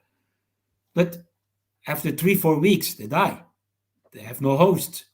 They will maybe pop out of their egg or their shell, but they will be eaten by the bacteria. There's no host tissue. It's not their final host. So there is very little risk. I always say, sometimes people think, oh, I must disinfect my filter, because there are a lot of parasites or bacteria might be in there, and that can cause a reinfection. This is not true. This is, you destroy your biological filter. You good bacteria, they are the ones who are controlling the healthy biological filter, and they will make sure it's cleaned out. As long as you have a good biological filtration that is good enough, big enough to handle it all. The smaller your biological filter, the less opportunity it has. It's the same like a sportsman. A sportsman has a big heart, well developed, well trained. An aquarium must have a good developed biological filter, big enough to handle the waste, big enough to handle the volume of fish. When it's too small, you have issues. You have problems. Ammonia, nitrite, anything. I always tell the people the best investment in your aquarium is a big biological filter. The bigger, the better. The bigger, the better. Of course, there's a limit, but the bigger, the better your biological filter. And I tell you, in my fish house, I had 1,000 aquaria, and each aquarium, 1/3, hear me, 30% of my aquarium was biological filter. 30% of each aquarium was biological filtration. My prevention against diseases, my prevention against a lot of water changes, my prevention against a lot of work, my good tool to make money. So that's brought up two things.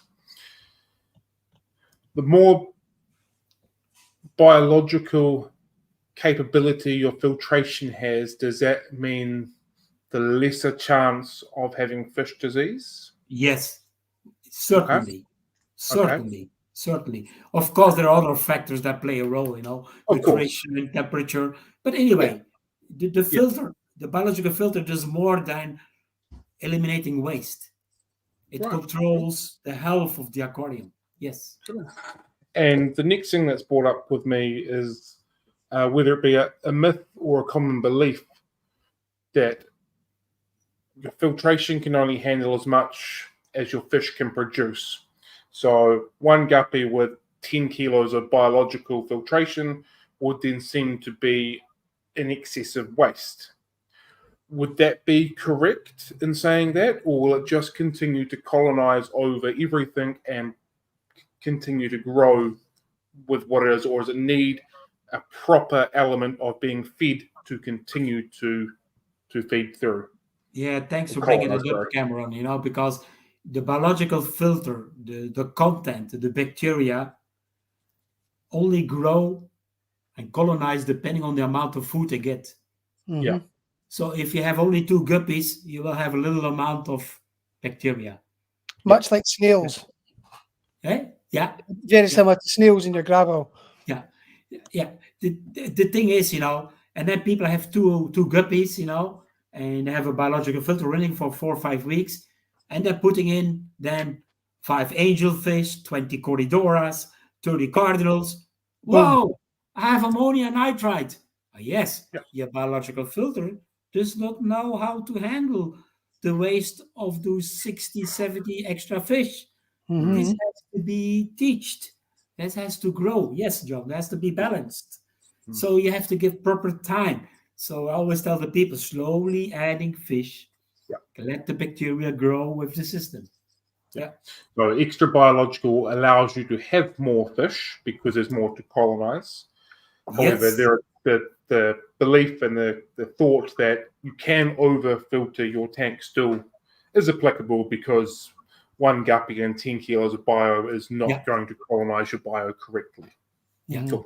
That all makes sense. Yeah, I've seen an experiment in the university in Holland, in Wageningen. Wageningen is one of the biggest universities on aquaculture. And they did a study that put 1,000 trouts, believe it or not, in 100 liters of water with a filter of 1,000 liters. And they did well. Wow. They did well because the filter determined how much fish you can keep, not Yeah. the water volume. Of course, on the long run, 1,000 fish in 100-liter water, well, the trout didn't mind because they like to live in schools, and they didn't mind. But anyway, it's to show there was no stress from water quality. Yeah. The water Yeah, quality I'm sure was in we've all control. Yeah. all seen the videos from overseas and different parts of the world where heaps of fish are chucked into a small tank, but it's so incredibly strongly filtered Yeah. that there's no issue with it. It looks quite ghastly, but water parameters under control because there's so much media in there to deal with all the waste that comes through. Yeah, correct. The biological filter has to know, the filter controls the capacity of your aquarium. How many fish you can keep. That's the filter. The smaller your biological filter, the smaller amount of fish. That's it. Accept it. If you have a small biological filter, you want to save, and you buy a little canister, okay, be happy with a few fish. But if you have a lot of more fish keeping in there, you're going to have permanently problems, diseases. And you wonder why. Yes, because it's like a sportsman. A marathon runner cannot run when his heart is not well equipped to run the marathon. And that's the same for the aquarium. Okay, that kind of leads on to a question that we've got from Helen in the chat about filter media. She's asking what the best or most effective form of biological filter media actually is, in your opinion. Okay, well, there is never the best form. Any form can collect bacteria. The more substrate there is, where the bacteria can attach, like plastic balls, you have all those different materials, I always worked with sponge filters. Not dense, but very coarse sponge filters. And we did a study on filters as long as the media can collect a good amount of bacteria. People using wool, just the sponge wool, just collects a lot of bacteria. Yeah. You think it's a dirt filter, it has a lot of bacteria. But the sponge you can easily clean, you can maintain, you can wash it out in tank water and put it back so the waste gets out. So it all depends also on the maintenance of that media, how good it is. I like sponges, coarse sponges, because you can easily handle them, take them out and clean them. That's easy. And the way to clean it is on a regular basis, depending on the amount of fish, the amount of waste. My aquarium, which I have here, I only do once a year a filter maintenance. Why? A big aquarium and few fish. And only feed twice a day a little bit. Enough that they have food. A lot of people give too much food, so they have a lot of waste, a lot of problems. But anyway, the maintenance of the filter is important, that you wash it in tank water, in a bucket, not in cold tap water. Tap water has chlorine. You can wash it in tap water. Just get the biggest dirt out. You don't get the bacteria out. It's the dirt. I put it back in every couple of times a year is enough, depending on your system. So it's the media, how you maintain it, and how it can collect bacteria. And there are so many good materials available in the industry, sponges and balls, bio balls, many good things. Yes. I think the most important thing is how you take care of that medium in the long run when you have it. That's the most important part. You've just mentioned then cleaning out your filter media in tank water. I believe there's been a study that's been done cleaning your filter media out in tap water, and the biological number of bacteria, I'm not sure how they tested it, was seen to actually not be affected all that much or very little. Have you done any tests on that? Have you seen any results on that sort of thing? What happens when you wash your sponge, for example, in cold tap water, you stress and kill the bacteria, because the bacteria used to live in tropical water when you have a tropical aquarium. And there is sometimes tap water has chlorine. You kill the bacteria. So you can wash it in the tap water as long as the tap water is the same as the tank water. Yes, no problem, Cameron, that you do that as long as the tap water is the same as the aquarium water, as long as the temperature, because you can shock the bacteria when you wash it in temperature of 10 degrees, particularly in Europe. Hey, in Scotland. Hey, John, how cold is the tap water? Hey, in your place? Far too cold to put straight in an aquarium anyway. Well, 2 degrees in the middle of you summer. cannot clean the sponge in the tap water of Scotland or No, Belgium. no. Forget it. It's got perfect pH for fish, but the Ah. chlorine is just not great. Yeah.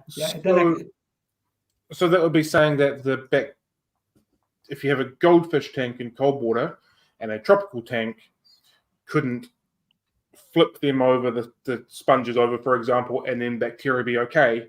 Although it could be the same similar strain, the shock of water temperatures will be enough to kill them off. It can shock the bacteria. Of course, yes, it can shock the bacteria. They're used like a fish to live in that water. Yes. Yeah. Yes. Cool. See, we're talking about different things than diseases for the fish doctor. Yeah. But it has all to do with diseases. This is the causes, which is, I think, more important than the diseases. I like to prevent the diseases by talking about these issues. Thank you. It's healthy ecosystems and what's going to be best for the fish that we're keeping in glass boxes at the end of the day. Yeah. Cool. We've got another question from Helen here. She has read that the long-term use of charcoal in an aquarium filter can cause problems like hole-in-the-head disease. What are your thoughts on this, and have you seen any studies that either prove or disprove that? Thank you, Helen, for that question. I appreciate. First of all, I do not like charcoal filtration. Why?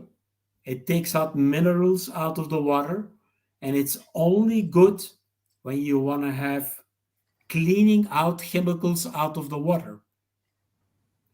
So if your water has chemicals like a medication or acryflavin or other things, okay, it clears out the yellow color out of the water and sometimes that. But charcoal as a permanent thing, no. Because the problem is charcoal collects it all and it's a chemical container. And it has a risk to release it, particularly when people using salt treatments and they have a charcoal filter and they're adding salt to the water and to the charcoal filter, it can release all the chemicals into the water and pollute the water and poison the fish. Wow. So charcoal for me is a temporary practical product. Yes. More like a water polisher than anything else. Yes. Not as a permanent, because a charcoal filter becomes after a couple of months, becomes a biological filter, but also a chemical filter.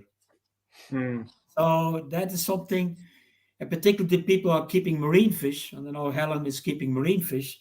Of course, it keeps the water sparkling clean. For marine fish, it's commonly used, but marine fish, marine fish live from drinking water. They need to drink water. Freshwater fish not. But if you have a charcoal filter, it takes out all the minerals out of the marine water, and the fish lack all the essential minerals. They cannot drink anymore. And then you see, particularly in marine fish, hole-in-the-head disease, due to the use of charcoal filtration. And I was invited to the public aquarium in St. Petersburg a couple of years ago. I have good friends in Russia, and I had a fish tank, a beautiful fish, big fish, in a tank with a lot of invertebrates. And I said, wow, this tank is beautiful.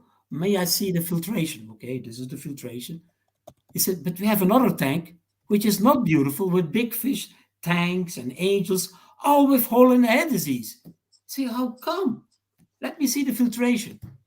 Yeah, we have to use charcoal filtration here, which we do not use on the other invertebrate tank.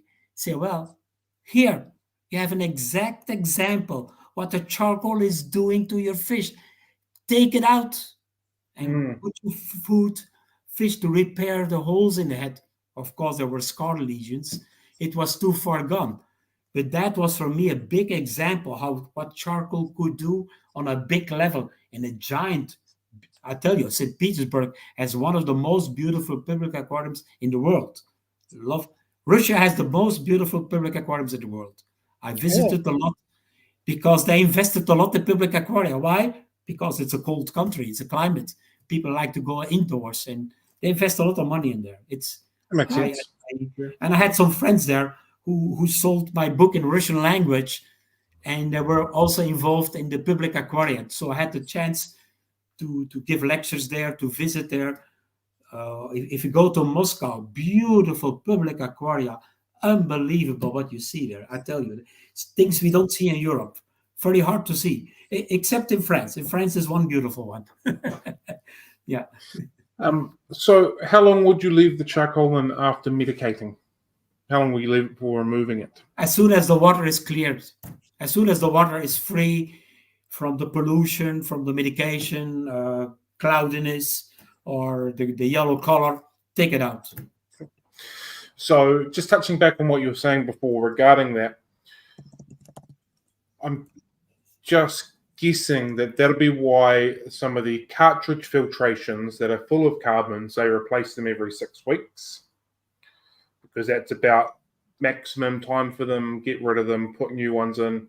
Obviously, it's a sales tactic for them to continue to buy on. Depends on the chemicals they have to absorb. Depends. Oh, sorry, I mean, you may not have them over there, but there's tanks that come with the filters that are in it with the cartridges you take in and out, and that is your filter media. That is your filter. That's your part. And it's generally said every 6 weeks to remove them, and that's possibly potentially why. That's the maximum of it. So buy some more, so it looks like our tanks are still running really well. Yeah, that's correct. Very correct, Cameron. And because then they're working again the chart. But to be honestly, it's all about business. Yeah, it's all about making money and selling carbon. And to be honest, if your water is okay, you don't need to have carbon. Point. You don't need to have carbon filtration. It's my personal belief that those cartridge carbon things are one of the biggest downfall for new hobbyists getting into the industry, ruining their aquariums, not being successful because they're messing with it so often because the packet says so, and then fish go the wrong way. That's my own personal belief. So I agree with you, Cameron. I agree. Yeah. Cool. So just back to your book, is there any new updates or new findings that you're going to add to any new additions to the book that comes through that you've recently discovered? No, I'm not writing new books. To be honest, the sales of the books are very difficult due to the internet. Yeah, of course. Yeah. Yes. And that's why I started to produce YouTube movies in my YouTube channel to talk about fish diseases, explain about diseases I found, how do I diagnose, how do I treat. Of course, I cannot all add it to books, but to be honest, no, I'm finished writing. I'm just making publications on my YouTube or my Patreon. I have a training courses on my Patreon channel where people as aquarists or importers can have training courses. I invest time in there because I have to use social media. I have to use the internet. Books are much less in demand than it was in the 90s. To be honest, I was selling in the 90s maybe 10,000 books each month. Wow. Now I'm selling maybe 10 each month. And I have 7 languages. Well, yeah, like the maths on that doesn't work so well. No, that's how it is. The internet killed my book business. But it has opened the door for your YouTube business. YouTube which way you want to look at it. YouTube is not my business. I hardly make any money out of that. It's more for me that I have not need to travel. I can spread my message easily. Everybody can see it for free. All the movies I put up there, I have nearly 470 movies out there in 4 languages, and well, it just, I would say, my finishing touch for working in the industry is giving my knowledge in this way to the broad public. Some people don't like books, and it's easily available. And I have this knowledge. I still have daily work with fish disease. Even I'm retired. I'm 70 years old, 70. I still are active in the industry because it's my hobby now. Yeah. I never started as a hobby. Can you I hear know. me? I You like asked me. finishing with a hobby. But for me, the opposite. I Yeah. did not start as a hobbyist, but I finished as a fish doctor hobbyist, working for some people in the industry, working for Aquarium Münster, which has delightful products, which have a very good mentality to work with, and they became friends for me because their positive attitude of developing the best for the industry. And I like this. Not only about the money, no, it's more about the attitude towards that the hobbyist has a fine product and be happy to keep his fish. That's all what my concern is also as a hobbyist, and to train the people with the knowledge I can share. Yes. Cool. That's fantastic attitude on it, and yeah, I think it aligns with a lot of people. It's just doing the best that we can do for the health and the well-being of the animals that we keep in our home for our choice. Yeah. So Yeah, we have a responsibility. 100%. Yeah. Yes. And I think the general public don't look at fish like that as a pet, as a living animal, as a living creature. It's just a fish in a bowl, which has been brought on for so many years. But Yeah. anyone Yeah. that keeps fish know that that's not what it is. They're part of the family. They're a creature and an animal that we need to look after and cherish. Yeah. Yeah. I just want to touch base on your fish food line. Yes. How did that come about, and where was your motivation for that? Well, in 1995, I started importing fish in my facility in Belgium. And you know, when you have a business, and I was an importer, distributor to pet shops in the west of Europe, even I was shipping fish to Japan, to America at that time. And I wanted to have fish ready for sale as soon as possible. The longer I keeping them, you know it, Cameron, the longer you keep the fish, that costs money every day. Yep. Maintenance, electricity, water, light, everything. So I was looking to improve the quality of the fish because all the fish I bought were imported and they were stressed, they were weakened, and I want to condition them so quickly as possible with less medication, but more with food quality. So I did experiences with food. I had talks with people in aquaculture. Yes, aquaculture, because there is the knowledge. I got my knowledge from those people. And I'd start experimenting with probiotics and prebiotics. And that's the first thing I find out, how much this really helped the immune system of the fish and prevented me of using a lot of medications and allowing me quicker sales of the fish.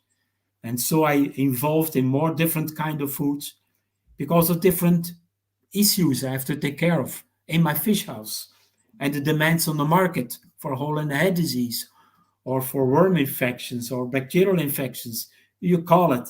So that's why we developed different kinds of fish feed that were, how I would say, I liked personally. And in the first 3 years, I didn't sell anything. I didn't want. It was my secret. And then my pet shop said, well, Gerald, can't you give me a little bottle? So I try in my fish house. Okay, I give you some free. And that's why it happened. The pet shop start asking me for fish food. And that's why certainly I think, well, let's make a business out of it. And finally, I stopped my fish house and continued only the fish food as a business. That's followed the business, my opportunities I got. And now Aquarium Münster is taking that over because they're selling out to 36 countries in the world. So it's being a worldwide product because of the high quality. It's not the cheapest, but I regard it as one of the top quality products because of the functional ingredients meant to take care of the fish. That's the basic idea behind it. It's about the well-being of the fish. Yeah. So how have you developed develop's not the word, how have you researched or decided the ingredients that you put inside of your food to be the right ones to go into your food? Talk to aquaculture. I went to aquaculture classes. I talked to the people aquaculture. What do you use to raise salmon, to raise trout, to raise tilapia, to raise catfish? Because those people are using tons, thousands of kilograms a month. And we tropical fish people using a few kilograms a month. Yeah. And their experience, what kind of mixture of what kind of proteins, what kind of vegetables, what kind of additives, what kind of minerals, what kind of vitamins. So I went to the professionals in the industry. I didn't go to the big brands like Sarah or Tetra. They had their own kind. I wanted to do something completely different, particularly with experience for food fish. Yeah. Because that's where most of the money has been spent on and researched. So I found a lot of good scientific reports on that particular kind of ingredients. And that's what all I used for developing my brand of Dr. Bassleer Biofish Food. I'll slightly rephrase my question a little bit, refining it down to particular ingredients that you use. Off the top of my head, I'm not sure, other than like garlic, which I've looked at this morning, and Corallia algae. I can't pronounce the word properly. Chlorella algae. So how have you specifically pinpointed these for specific things you're looking for in the food? Is probably more where I was going with that. Well, I found studies on these particular ingredients, and I tested it myself in my fish house to see how good the chlorella was for the live bearers, particularly live bearers or algae eaters.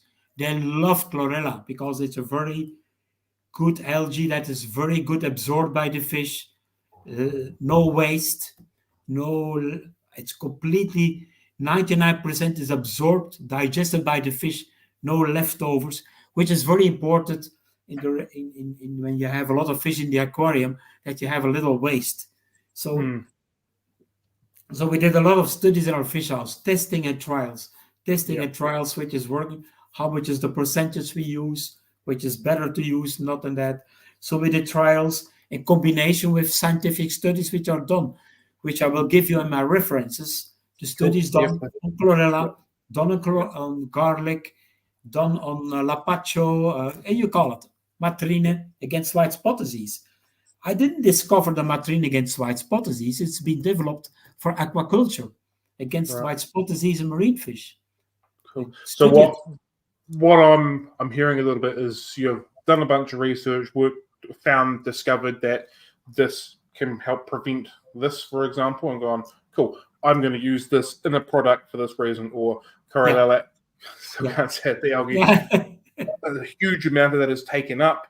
Great, that's a massive tick. We're going to use it over X amount of whatever algae it is because it doesn't. And that's how that's been developed through. Is that about the way it sort of works? Exactly. That's how it is. Yeah, that's how we went. Yeah. All slowly processed, because first of all, each food was tested for 6 months that it did not kill fish. Well, that's the most important thing. That your fish still survive after 6 months, and then so I had a laboratory on the side, I had a fish house, and I was keeping fish and feeding. As long as the fish were not getting sick from the food, that was the first important thing, or deformed, or other problems, or other diseases. You never know. You never know. You add something, you better make sure. And then you have to test if it really helps as a functional food. That's the second program. So one of your, again, I can't say this word, one of your containers is acai. That's right, yeah. So what is that, and what are the benefits of that particular product? Well, that has an interesting story.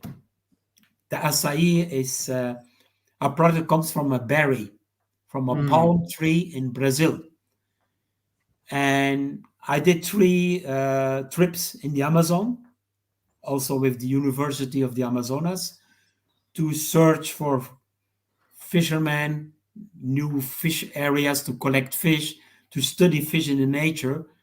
And we came across a certain part of the river, and the fisherman was collecting fish in a certain part of that river. And we asked him, why are you fishing there, where there's a lot of shade and a lot of trees? He says, easy, look at my fish. They got bright red noses, the red noses. They got bright red and blue color, the cardinals. Yeah, but why here and not there? Look, he says, easy. They're eating the acai falling down from the tree. The berries falling into the water, and the fish are eating it. And he said, I make such a good business as fisherman because my fish are strong, healthy, and colorful. So my buyer loves my fish because I love the area where the acai trees are dropping the fruits into the river. And that's where I learned it from practice, from the people catching the fish. And I imported acai, put it in the food, and give it to the fish, and it gives them strength.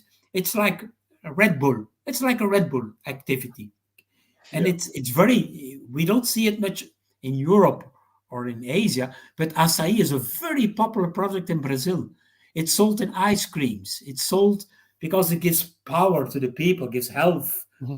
We can buy it here in Scotland. It's in Scotland too? About that size? Yeah, well, depending different package. Yeah. And it only tastes good for people when there's a lot of sugar added to it. We don't add sugar to it because sugar is bad for health. People and fish, very bad. Sugar, avoid it. Yeah, you can buy them in dried berry form as well. Yeah. It's nice in yogurt, actually. So we buy it in Brazil from dried powder from the acai berries, and we coat it on top of the granulate, so it maintains its active ingredients, because everything that is cooked and boiled and heated loses its activity. So we are against any. That's why people sometimes complain, oh, the bottle is all red, my fingers are red. Yes, be happy. It's a pure, fresh product. Yeah, but acai is floating on top of the water. Say, don't worry. The fish love it. They will eat it eventually, even floating into the water. Even if it's not sticking more to the granulate, don't worry. All those ingredients sticking to, it's the same with the herbal. The herbal has 4 herbs coated on the granulates, which is a lot.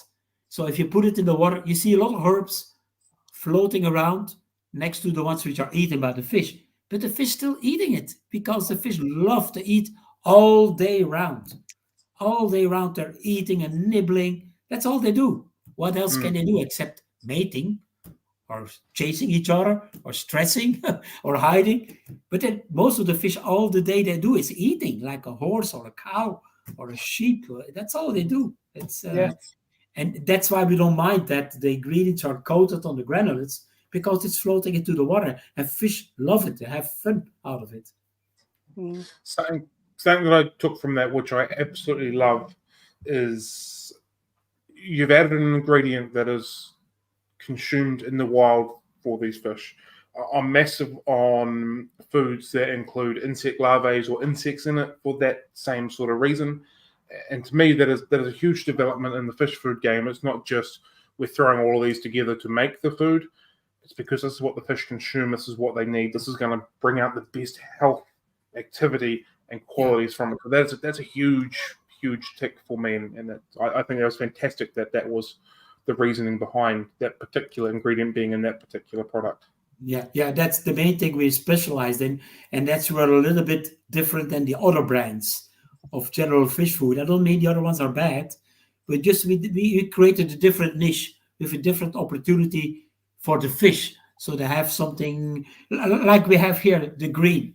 The green, it's particularly meant for the fish that likes to eat green food, Tanganyika cichlids, Roricaridae, catfish on the bottom, the green eaters. And that's with chlorella and moringa. It's two green products that the fish really love because they need that extra green, which is not in the basic pellet. So Mm. that's the extra functional food for these kind of fish. So the people have a choice. Yeah. I've got another question here. With the conversation of food being such a consistent one within the whole industry, what's stopping other companies from making what Braxton would consider a good food, or maybe to the point, why is there so many substandard foods that are around?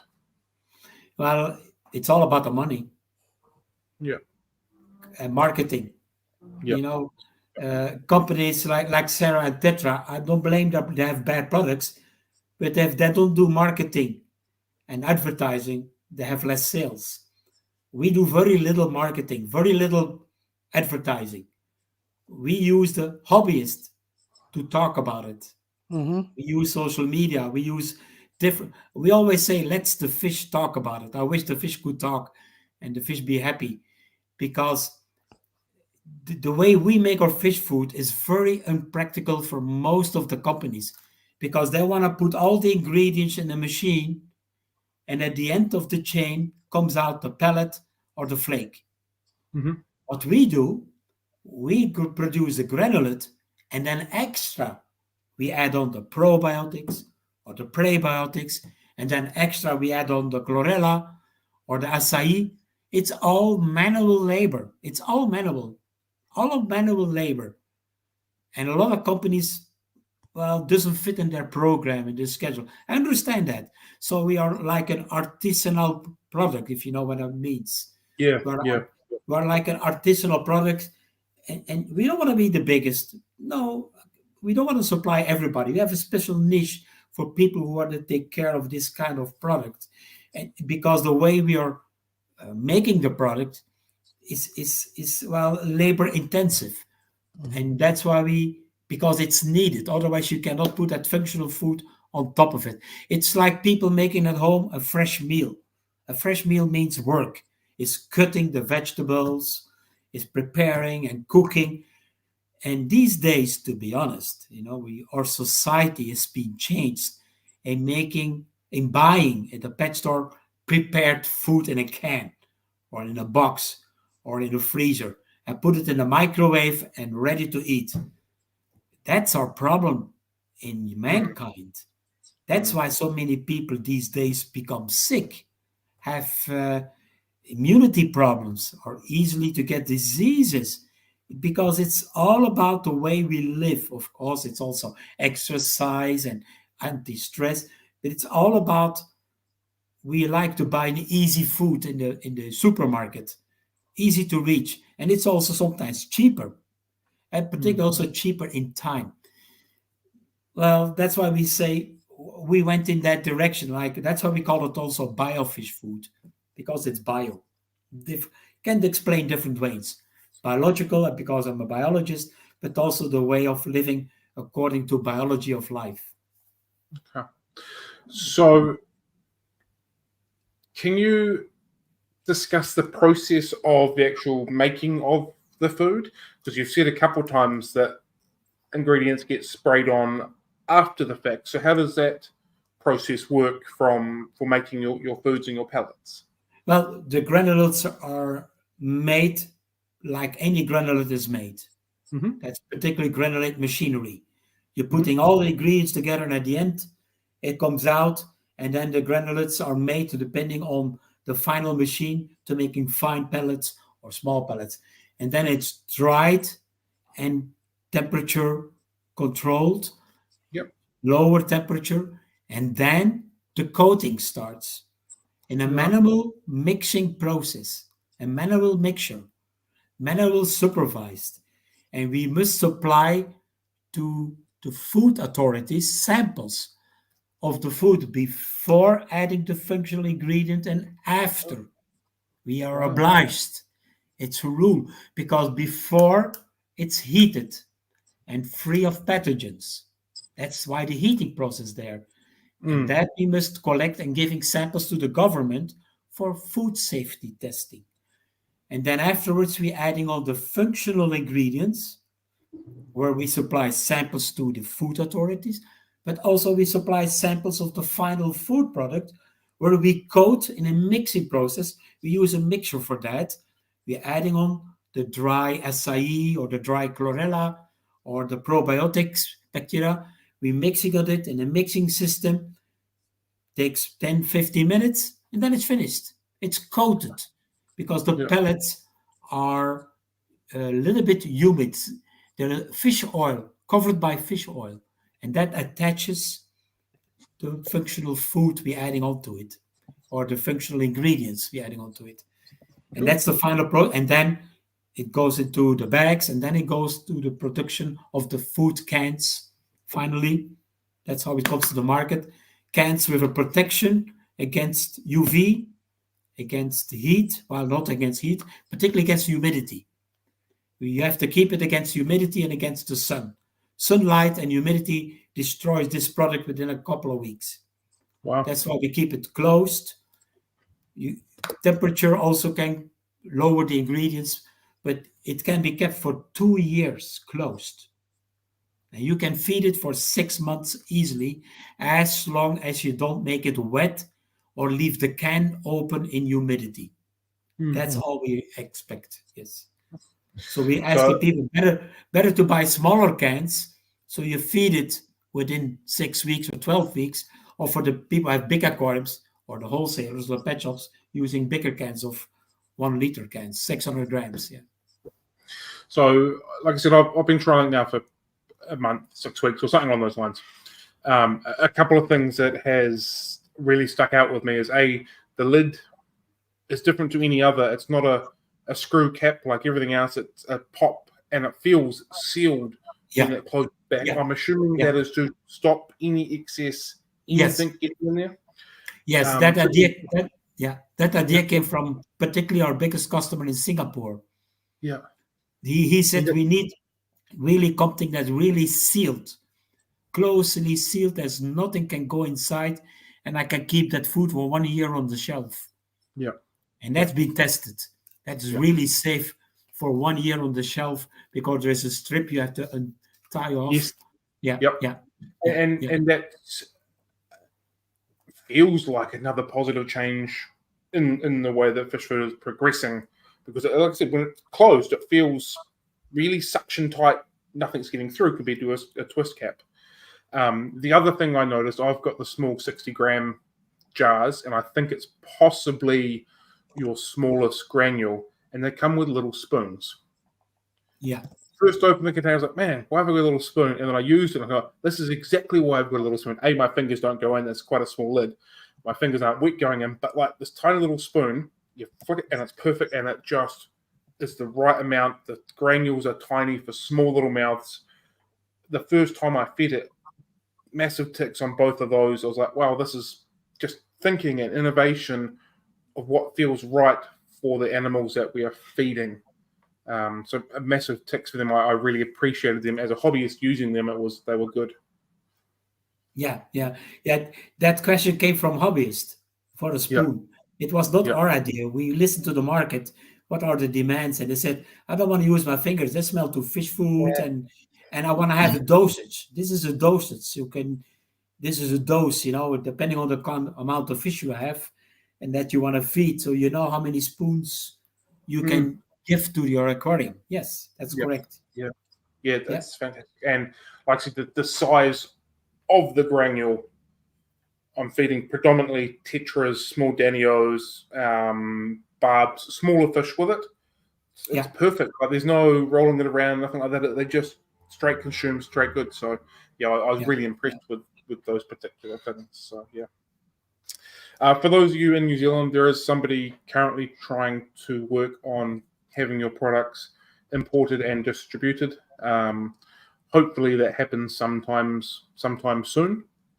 Because from all accounts, they're a fantastic food and fantastic products. So fingers crossed they make it to the New Zealand market sometime soon. I hope so. Yes, it's not easy to get the paperwork done. I don't see anybody selling it in the UK either, which is a shame. Yeah, there's a few distributors in the UK. There's one importer. Okay. Yeah, you can find his reference on the website of Aquarium Münster. They Oh, have a list I of was just, distributors, and there's one UK distributor. It used to be Maidenhead, used to be a major distributor, but I stopped carrying it because for right. certain reasons. Yeah. Okay, I'll have a look at that after the live then. Yeah. What are your thoughts on people? It's quite big over here in New Zealand to make their own fish food. Is it large over there? Is that a thing? And what are your thoughts on that? Yeah, well, I think people have a good reason doing that. It's making their own mix of fish with grains and vitamins. Yes, why not? It's if they want to do that, and particularly those who are breeders or have large volume or just have the interest of doing that, I don't blame them. It's I have people sharing their information with me, and it's a choice.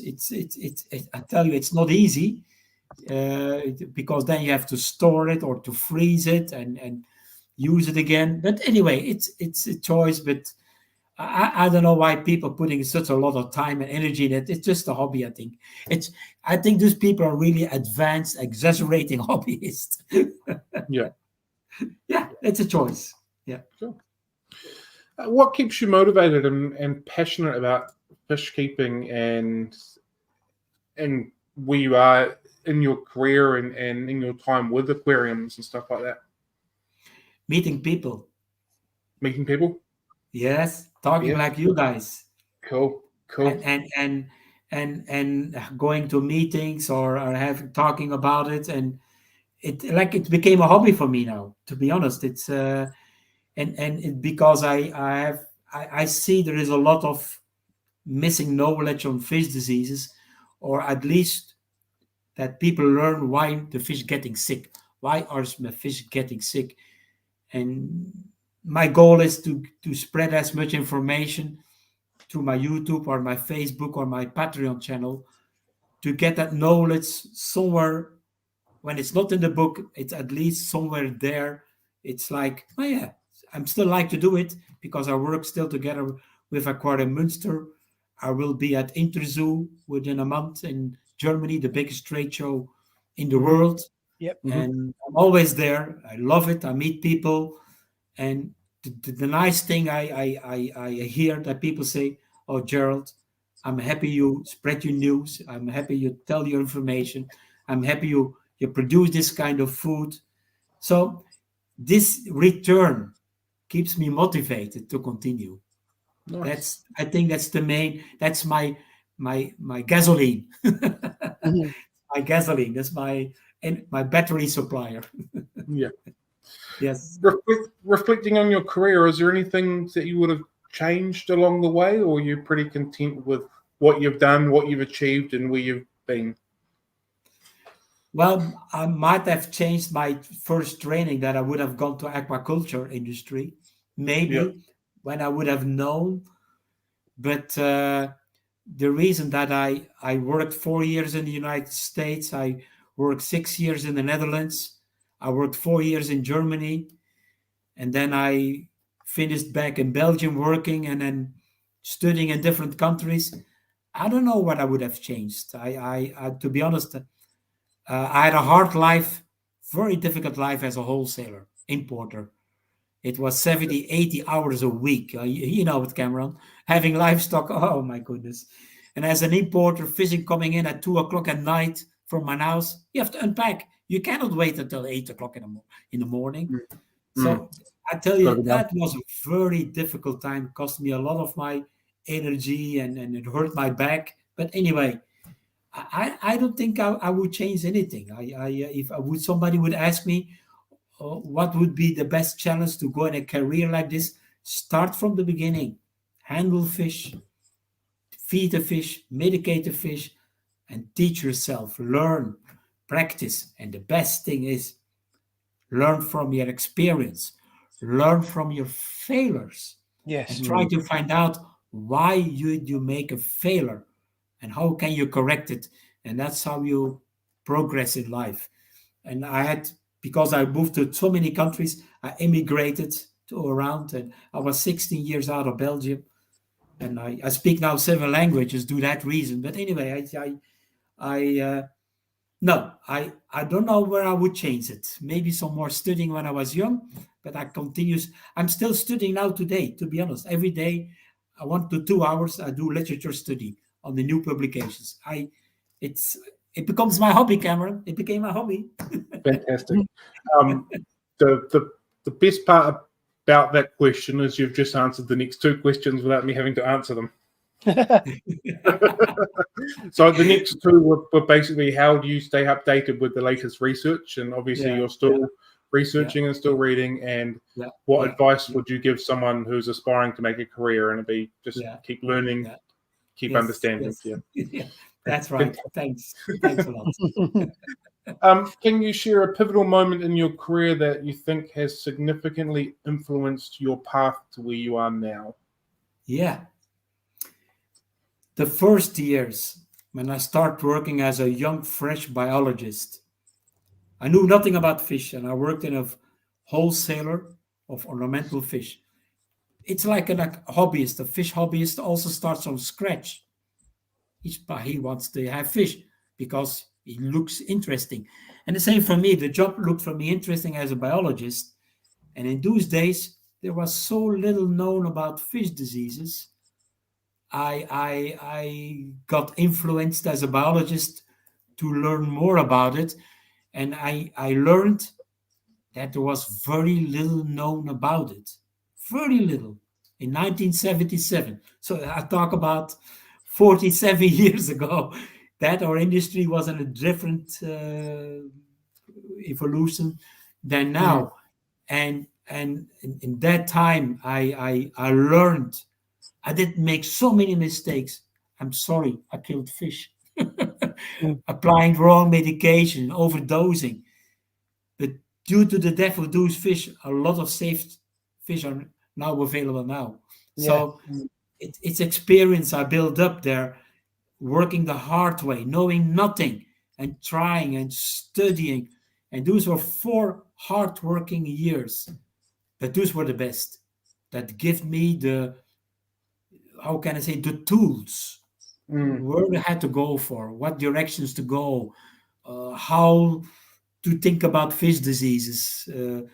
Because I studied at that time in Scotland, Venezuela, in Germany, and I studied in USA.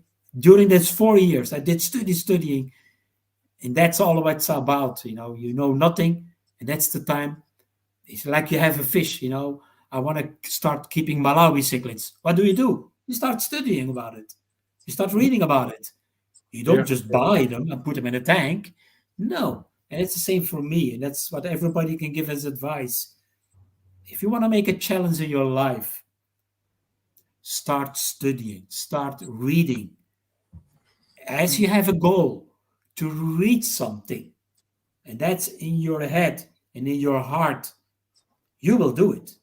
Because it gives you the energy to take on the challenge, to study, to spend time, to trial and error, and you will make it. Yeah. You will make it. I know. I talked to many people in the industry who made it the same way. You just go for it. Believe in yourself.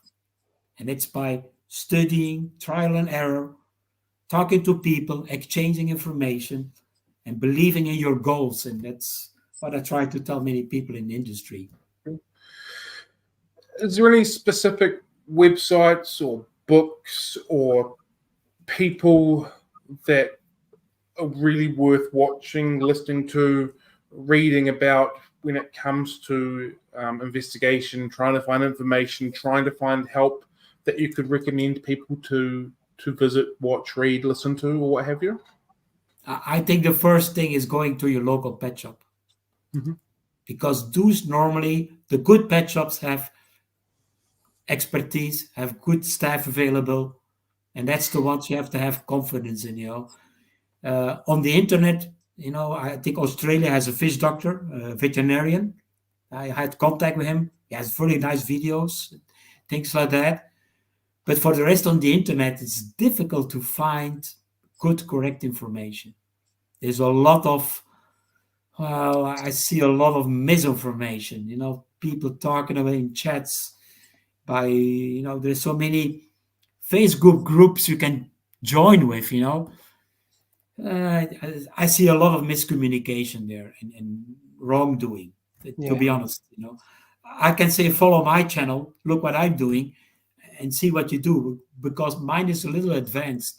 It's for the more advanced aquarist or pet shops. Still have parts which are for the common hobbyist, but I try to specialize to train the pet shops and the people who are studying fish diseases with a microscope. Why? Because they're the ones who are keeping the hobby alive Yeah. and the good fish alive. We need more people. I trained a lot of people in the world, and there are a lot of people in the world doing things, but it's I tell you that the most important part, particularly for the hobbyists which are listening, is finding a good pet shop and a good staff member who are helping you and advising you with his experience and with his kind of fish and with his kind of products where he has experience with. Everything on the internet is extra info. I recommend go to the pet shop you love to care. They're the best. And go to maybe a local club or society where you can exchange information. Then going to the internet, go to your local club. And there are still clubs there. There's not so many anymore. But try to exchange information with a group of people coming together and share your thoughts, your ideas, and experiences. It's a really interesting topic because it's such a hobbyist. In my experience, this worked for me type of industry. Because it worked for me, it should work for you. But there's so many variables that can go into every single conversation. Sometimes it struggles to be a black and white straight answer of this is what things work or what things don't, because there's so much experience based in it as opposed to educational based, if that kind of makes sense. Yeah. But it's like what you're doing in the fish room. What are you doing today? Spending your time to share information, educating people. Yeah. Try to become a happy hobbyist. Or Very much so. stay a happy hobbyist and not making failures that you're disappointed and throw your aquarium in the garage. Yeah, very much. Is there any emerging trends that you've sort of noticed that's been happening recently that you're excited about within the industry? You mean treatments or what? Trends. Trends. Okay, trends. I don't see any particular new trends. Particularly the nano aquarium has been going on, with nano aquarium, particularly Europe, and with shrimps and plants. I see a big change that the aquarium becomes a decoration in the home instead of a fish hobby fanatic. It's more part of decorating. The aquarium has to fit with the furniture, has to fit with the colors, which is not bad, to be honest. Yeah. And this is different decision. Before it used to be a fanatic hobbyist who likes to have angelfish or discus or corridoras. Now it's a beautiful part of decorating the living room. It is not anymore in the hobbyist room. It's now in the household, which is very good because it's brought for the family, for the children and the wife. And particularly, it seems that the wife is becoming more decisive in choosing how big is the aquarium, how big, where it goes, what color the cabinet is. Yeah. Logic. I don't blame. It's becoming part of living, and it's good. I mean, this is very good for the continuation of the hobby, to be honest. Aquascaping's played a big part in that. Yeah. The development of aquascaping as part of the hobby. They've become much more aesthetically appealing. With terrariums as well coming in as well. So with the advance of technology, better looking lights, quieter filtration, all these things make it more acceptable to have aquariums in the living room again. If you're talking about trends, there is also a negative trend because of the cost of energy. Yeah. And that's a negative trend. I've seen people having a breeding room with 50 aquariums stop breeding fish. It's too expensive. Yes. To maintain that breeding room, filters, lighting, energy costs, heating, particularly in colder countries like Scotland or Belgium. I see people, particularly people keeping marine fish, are sometimes getting out of the hobby because of the high cost of the lamps. A marine fish is more expensive in energy than tropical or cold water, freshwater. So I would say that is a negative trend. Yes, Yeah, that's yeah, that's cool. yeah. I have to admit that there is a positive and negative. So people have to be more aware about energy consumption of the aquarium, what they buy, what kind of fish, how many fish, what filtration things. Yes, be more concerned about that. Yes, yeah. Do you have any upcoming projects that you're currently working on in the near future? No, I live from day to day. I have the Interzoo project. I work Yeah. there. Going to be 4 days, attending and helping people, fish diseases, giving advice. And in June, I will be working a couple of days at a big importer in Sweden, which I love to do. That's a challenge. They helped. Please help us to become a better importer. Okay, that's my job as a consultant. You see my T-shirt in the back here. This Yeah. is becomes my hobby profession, consulting importers, and I learn from them, and they learn from me, and I see, and I work still monthly at a big wholesaler in the Netherlands. I work there 2 days a month just to check on the fish quality, to try to solve the major problems, to try to select what kind of fish to buy, not to buy, to train the staff. And that's for me, like I say, a hobby. I gives me these are new things, and it's day to day coming. And for me, sometimes is finding in the literature new ideas on fish health control. Like recently, I saw a paper on artificial intelligence that can help preventing fish diseases. It can help detecting fish diseases. Well, I will soon make a critical study on that publication, on that article. I don't know. I don't know. I don't believe so much. I may be old fashioned, but I publish in my YouTube studies, things which are published. I evaluate the study and discuss my opinion about it. Mhm. And people can make comments on it or not. So I'm gonna soon be discussing. There's a big artificial project going on checking fish health. They're gonna check if a fish gets white spot or not. Okay, with a camera. All right. All right. Let's the camera do the work for us. Well, good luck. Yeah. Yep. So, well, these are new trends. Mhm. Cool. So that basically brings me to the end of what we have. Is there any other questions that you've got, John, that you'd like to know about? No, I think we've kind of had a really in-depth conversation about everything Yeah. that was on my mind anyway, certainly. So, Cool. We've just had a question off the floor. Have you thought about creating an app for fish disease identification and advice? Yes, there is an app available. Oh, Yes, it's called App Fish Disease. app fish disease.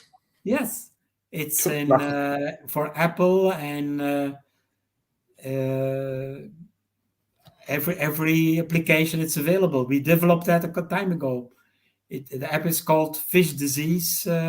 It's an app particularly Cool. made to help in identification of fish diseases. Yes, yes. you'll find that on the link that I shared earlier on to the website. It Yes, has it's available in Android and app and iOS. Yeah. So I will provide you the link. I'll write it down. This the app and okay, no problem. I will do that. It's something that helps people helping identification of fish disease. We developed that about 10 years ago already. So that, Wow. but we tried to develop with the university in Holland, in Nijmegen or in Arnhem, an app, an identification tool of diseases specifically, together with water parameters, and we found out it created too many false negatives, Oh. and a false negative is dangerous. Mm. that means you misjudged the fish disease. And then we came across the next part, false positives. So people would start treating for a disease which was not correctly diagnosed. So I said, I only could write to that application, I'm sorry, I cannot guarantee this app will work. Mhm. Fair enough.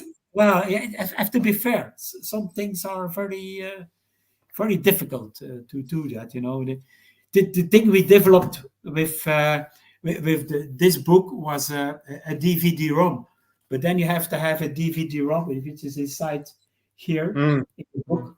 You need to have a DVD-ROM player, old-fashioned, in your Very much. computer, and that has an identification tool to guide you to fish diseases on a digital matter. So, and we try to change that to the app, but it's Yeah. not always so easy. To be honest, perfect never exists. Never exists. Science is never settled, and my fish disease app will never settle or never satisfy the needs of the hobby. Sorry. Mhm. Well, that brings us to the end of our structured questions then. We like to end all of our live streams with a very quick, what we call a school of six, which is 6 very quick, short answer questions. So, are you a tea or a coffee drinker?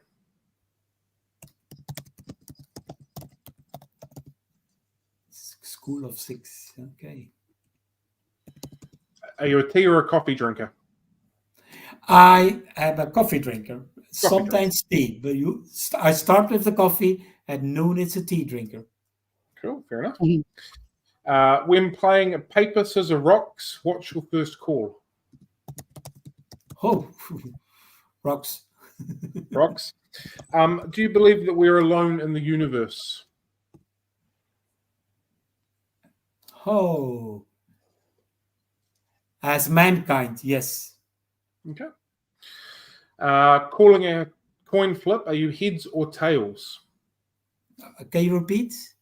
Tossing a coin, heads or tails? Heads. Heads. If you could have a meal with someone from any point at any time, live or fictional, who would that be? Whew. On this moment in life. Anytime. Anybody. Yep. Anybody. Anybody you want. My father, if he would become alive again. Cool. Very cool. Absolutely. And is there, do you have a unicorn fish that you'd like to keep or study or observe that you haven't had before or seen before? Wow. Whew. Wow. I don't know. Wow. I cannot answer that immediately. What I haven't seen before, studied before. I've seen so many fish. A fish that has not detected yet. I don't know. Is there any fish that you would love to have in an aquarium Yeah. that you've never ever had before? Oh, seahorses.